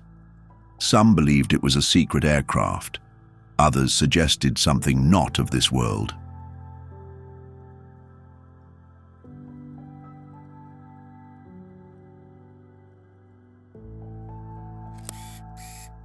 Another satellite photo showed a strange oval structure half covered in snow, standing out against the smooth white surface. Its rounded shape and symmetrical design made it seem artificial. Some online sleuths claimed it looked like a large disk, possibly even a buried craft, slowly being uncovered by melting ice. Others noted its smooth, curved edges and proposed that it might not be a machine, but part of a larger hidden structure. Theories began to spread, suggesting it could be an entrance to an underground facility.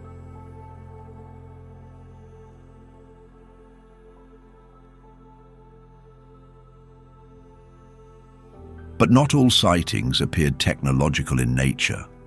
One of the most widely discussed satellite discoveries resembled a massive face staring up from the snow. Deep in the southeastern region of Antarctica, people spotted what looked like the frozen features of a large head, with eyes, a nose, and a mouth, all carved into the white surface. The image was quickly labeled an alien face by those who saw it, while others compared it to mythical beings or ancient statues. The idea that something or someone had left their mark in the ice began circulating rapidly. For some, it was another sign that Antarctica held the remnants of a lost past. For others, it was a modern sign of watchers still present beneath the ice.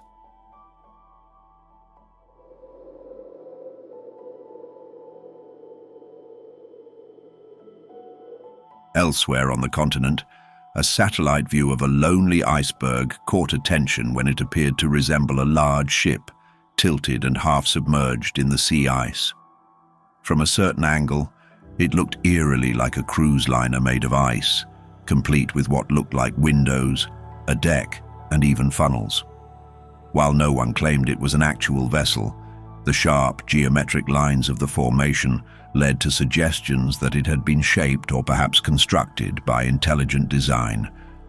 Theories ranged from secret engineering experiments to abandoned relics from an unknown past, locked in ice and slowly being revealed.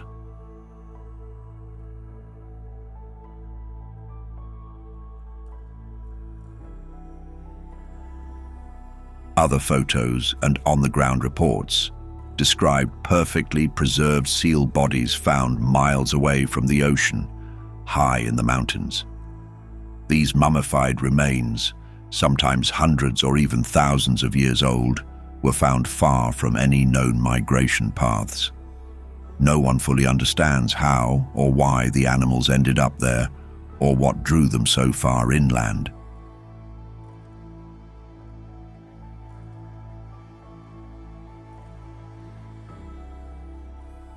Some believe they were chasing glimmers of light on distant glaciers, mistaking them for water. Others suggest that the remains mark something more unusual, perhaps a change in climate long ago, or paths that existed when the land was different. To some, they are natural puzzles. To others, they are silent clues left by the past.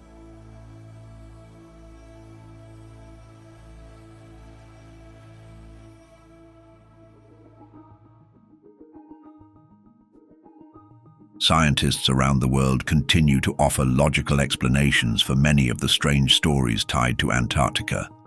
They emphasize science, weather conditions, and geology. But for many others, the explanations are not convincing. The fact that Antarctica remains one of the most restricted and heavily controlled places on Earth is, for them, proof enough that someone is hiding the truth. The roots of this suspicion lead back to one key event: the signing of the Antarctic Treaty.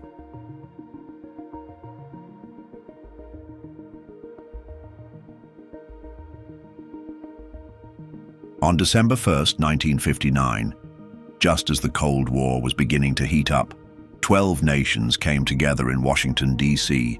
to sign a treaty that would change the future of Antarctica.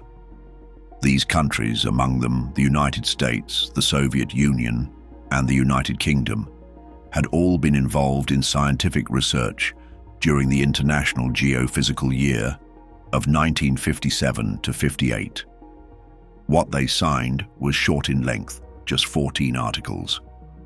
But the agreement would soon become one of the most unusual and effective diplomatic arrangements in modern history.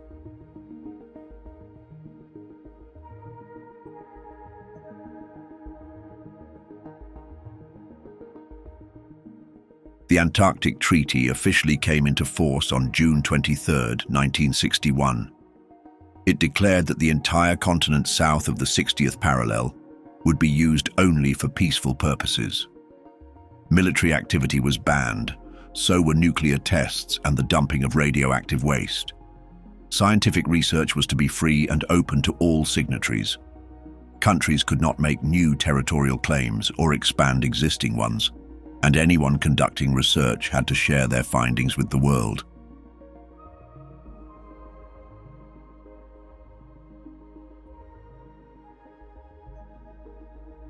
At first glance, it all seemed like a noble effort, a way to preserve a unique environment for science and peace. Over the years, more countries signed on. Today, over 50 nations are part of the agreement. But it is exactly this sudden cooperation, at a time when many of these countries were otherwise in deep conflict, that has led some to question the true purpose of the treaty.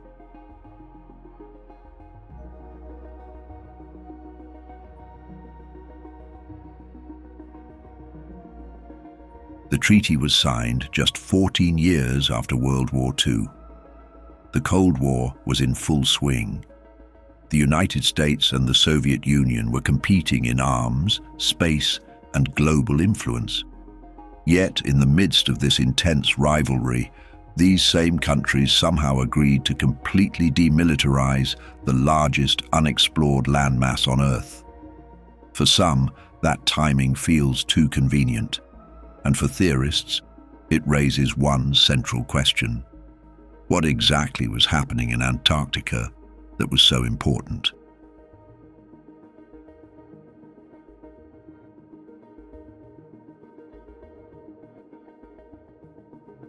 Today, Antarctica is not technically off-limits, but access is strictly controlled.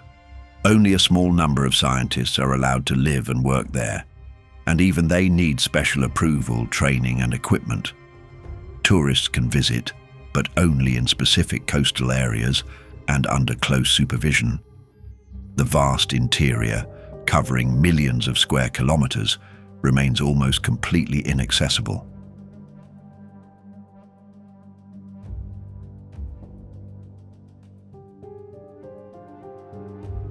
There are areas where aircraft are not allowed to fly. Certain regions are marked as off-limits due to environmental protection. Research stations can only be visited with permission. All of these rules are part of what makes Antarctica feel like a forbidden world. Some believe that alien technology lies buried under the ice. Others think Antarctica was once home to a lost civilization, perhaps connected to Atlantis or other ancient myths.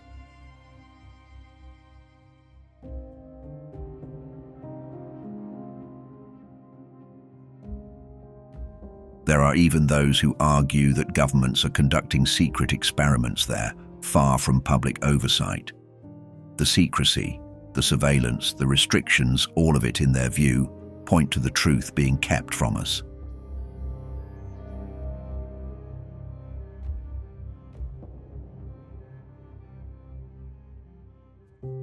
Over time, the Antarctic Treaty expanded into what is now called the Antarctic Treaty System. It includes additional agreements and special environmental rules. It even has its own secretariat, based in Buenos Aires. Every year, member countries meet to discuss science, safety, and preservation. But again, these meetings are not open to the public. And while many argue that the system protects Antarctica, others say it protects something else entirely.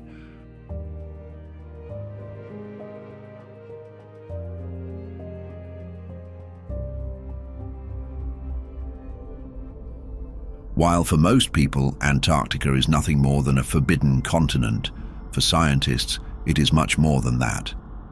For them, Antarctica is a huge natural laboratory, a place where the past is preserved in ice and where the future of our planet may already be written.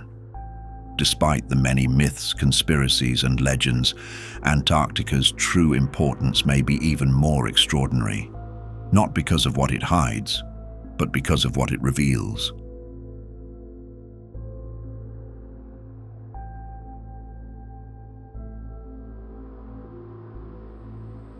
For decades, scientific missions to Antarctica have given us a clearer understanding of the world we live in. Deep within its thick ice sheet, more than 4 kilometers deep in some places, are trapped layers of ancient air. Each layer is a time capsule, holding data on temperature, atmospheric gases, and environmental changes that go back over 1 million years.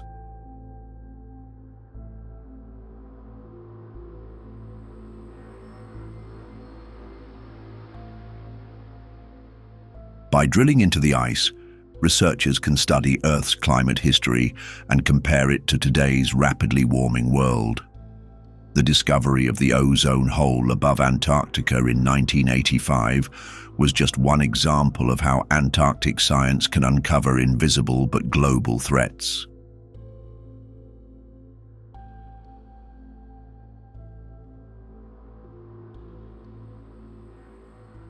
And while the ice offers a window into the past, Antarctica's future may be shaped by something far less expected: invaders. These invaders are real, and they are alive. Scientists now warn of an increase in non-native species reaching Antarctica, carried by ships, aircraft, food supplies, and even people's shoes. A single housefly that sneaks aboard a research vessel or a seed stuck to a jacket can become a serious biosecurity threat.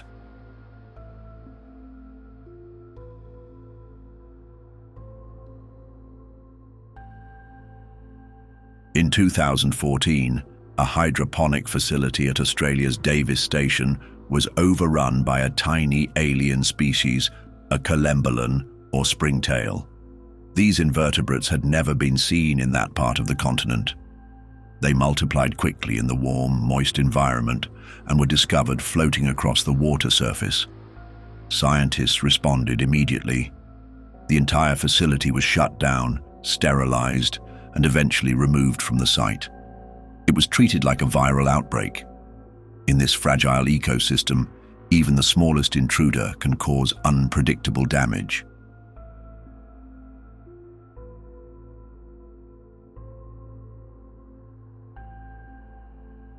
Other invasions have been harder to detect.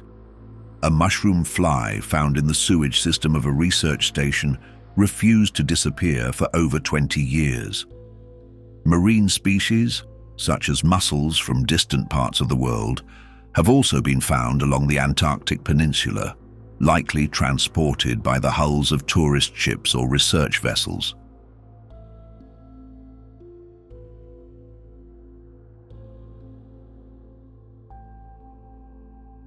Though small, these creatures can change entire ecosystems if allowed to spread.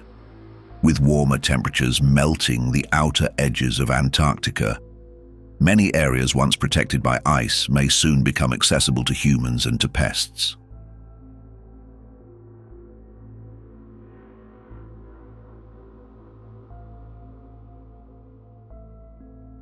For scientists, these biological incursions are not just practical problems, they are warnings.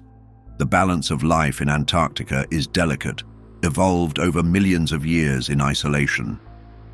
And now, that isolation is breaking down. Researchers are racing against time to document native species before they are pushed out by newcomers.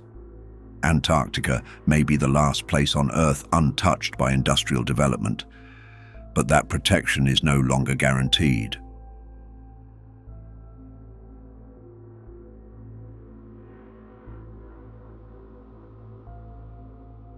Some researchers have even suggested that the invasion of non-native life might offer clues to a much broader question. What happens when two ecosystems or two worlds collide? In this sense, the arrival of foreign organisms in Antarctica mirrors the curiosity behind theories of alien life. When scientists speak of alien species, they do not mean beings from other planets, but the concept is not far off. These organisms are unknown, arriving from outside, changing the environment in unpredictable ways.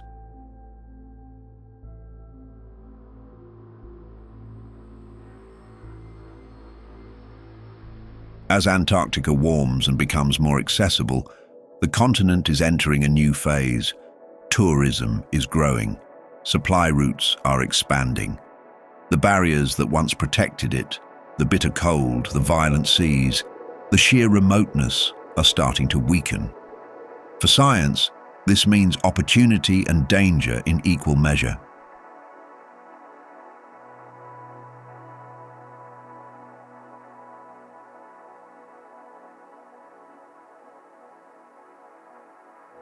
Another big question scientists are trying to answer on this hidden continent might be the most important one for the whole planet. Over the past century, average global temperatures have risen at an alarming rate. But few places have felt this change as deeply as Antarctica.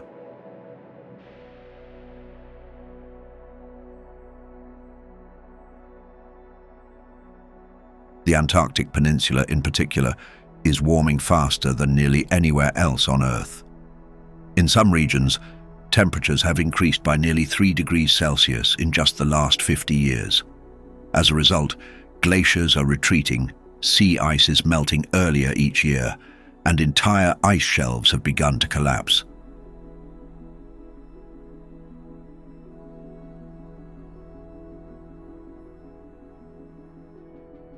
These changes are not just local, they are global. Antarctica holds about 90% of the world's fresh water in its thick ice sheets. If this ice melts, sea levels around the world will rise.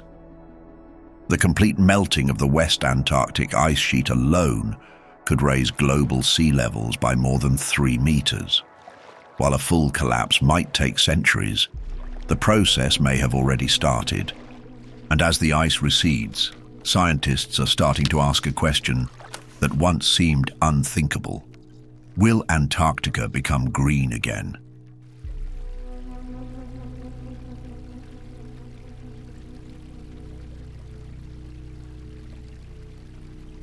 It may sound impossible, but this continent has not always been covered in ice. Around 100 million years ago, during the age of the dinosaurs, Antarctica was a warm and forested land. Fossil records show that the continent once supported rich ecosystems with trees, ferns, and even wildfires. Beneath today's thick layers of ice lie the remnants of ancient rivers, valleys, and entire landscapes frozen in time.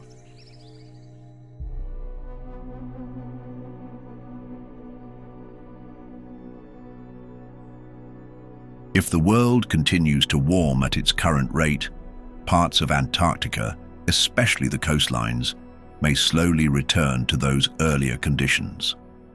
Some scientists believe that by the end of this century, warmer temperatures and increased rainfall could allow for grasslands and hardy plants to grow along the fringes of the continent.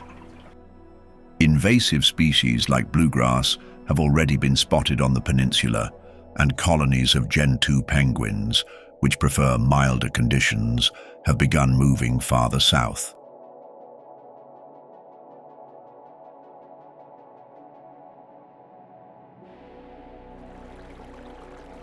In the next 200 years, experts suggest that certain areas, especially near the coast, may become mild enough to support limited agriculture. Barley, potatoes, and grazing animals could survive short growing seasons in carefully chosen locations. According to scientists, it is even possible that small human colonies could one day exist there without relying entirely on imported food.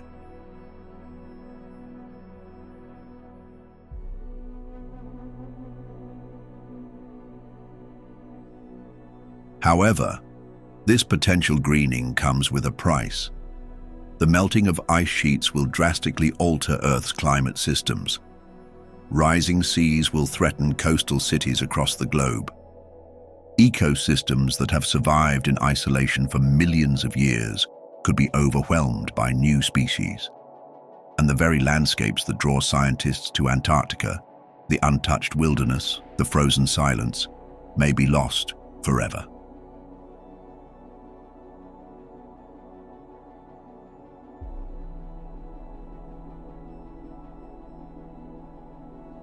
Antarctica's extreme conditions, including its months of darkness and low solar angles, will continue to limit what is possible, even under extreme warming.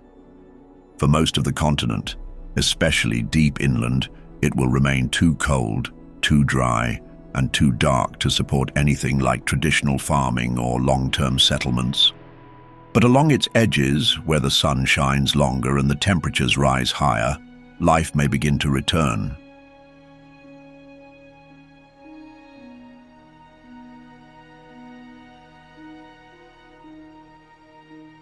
The future of Antarctica is still uncertain. Some believe it may become Earth's last refuge, a cold sanctuary for life as equatorial regions grow hotter. Others warn that once we lose control of ice melt, the consequences will move far beyond what we can predict.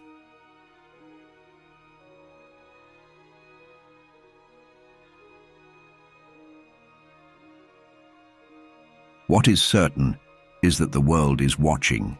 Antarctica, long seen as a frozen relic, is becoming a mirror of human impact and a symbol of what is to come.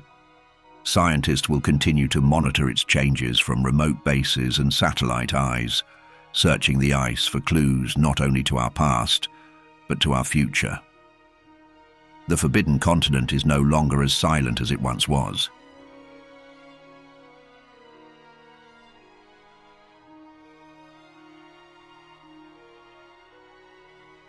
Its glaciers are cracking, its weather is shifting, and its secrets are beginning to thaw. Until the ice fully reveals what it has hidden, Antarctica remains the last great unknown, a land of silence, science, and suspicion. If this journey sparked questions or theories of your own, share them in the comments. And if you believe more people should discover Antarctica's secrets, like the video and help spread the word. Keep your minds open, and until we meet again,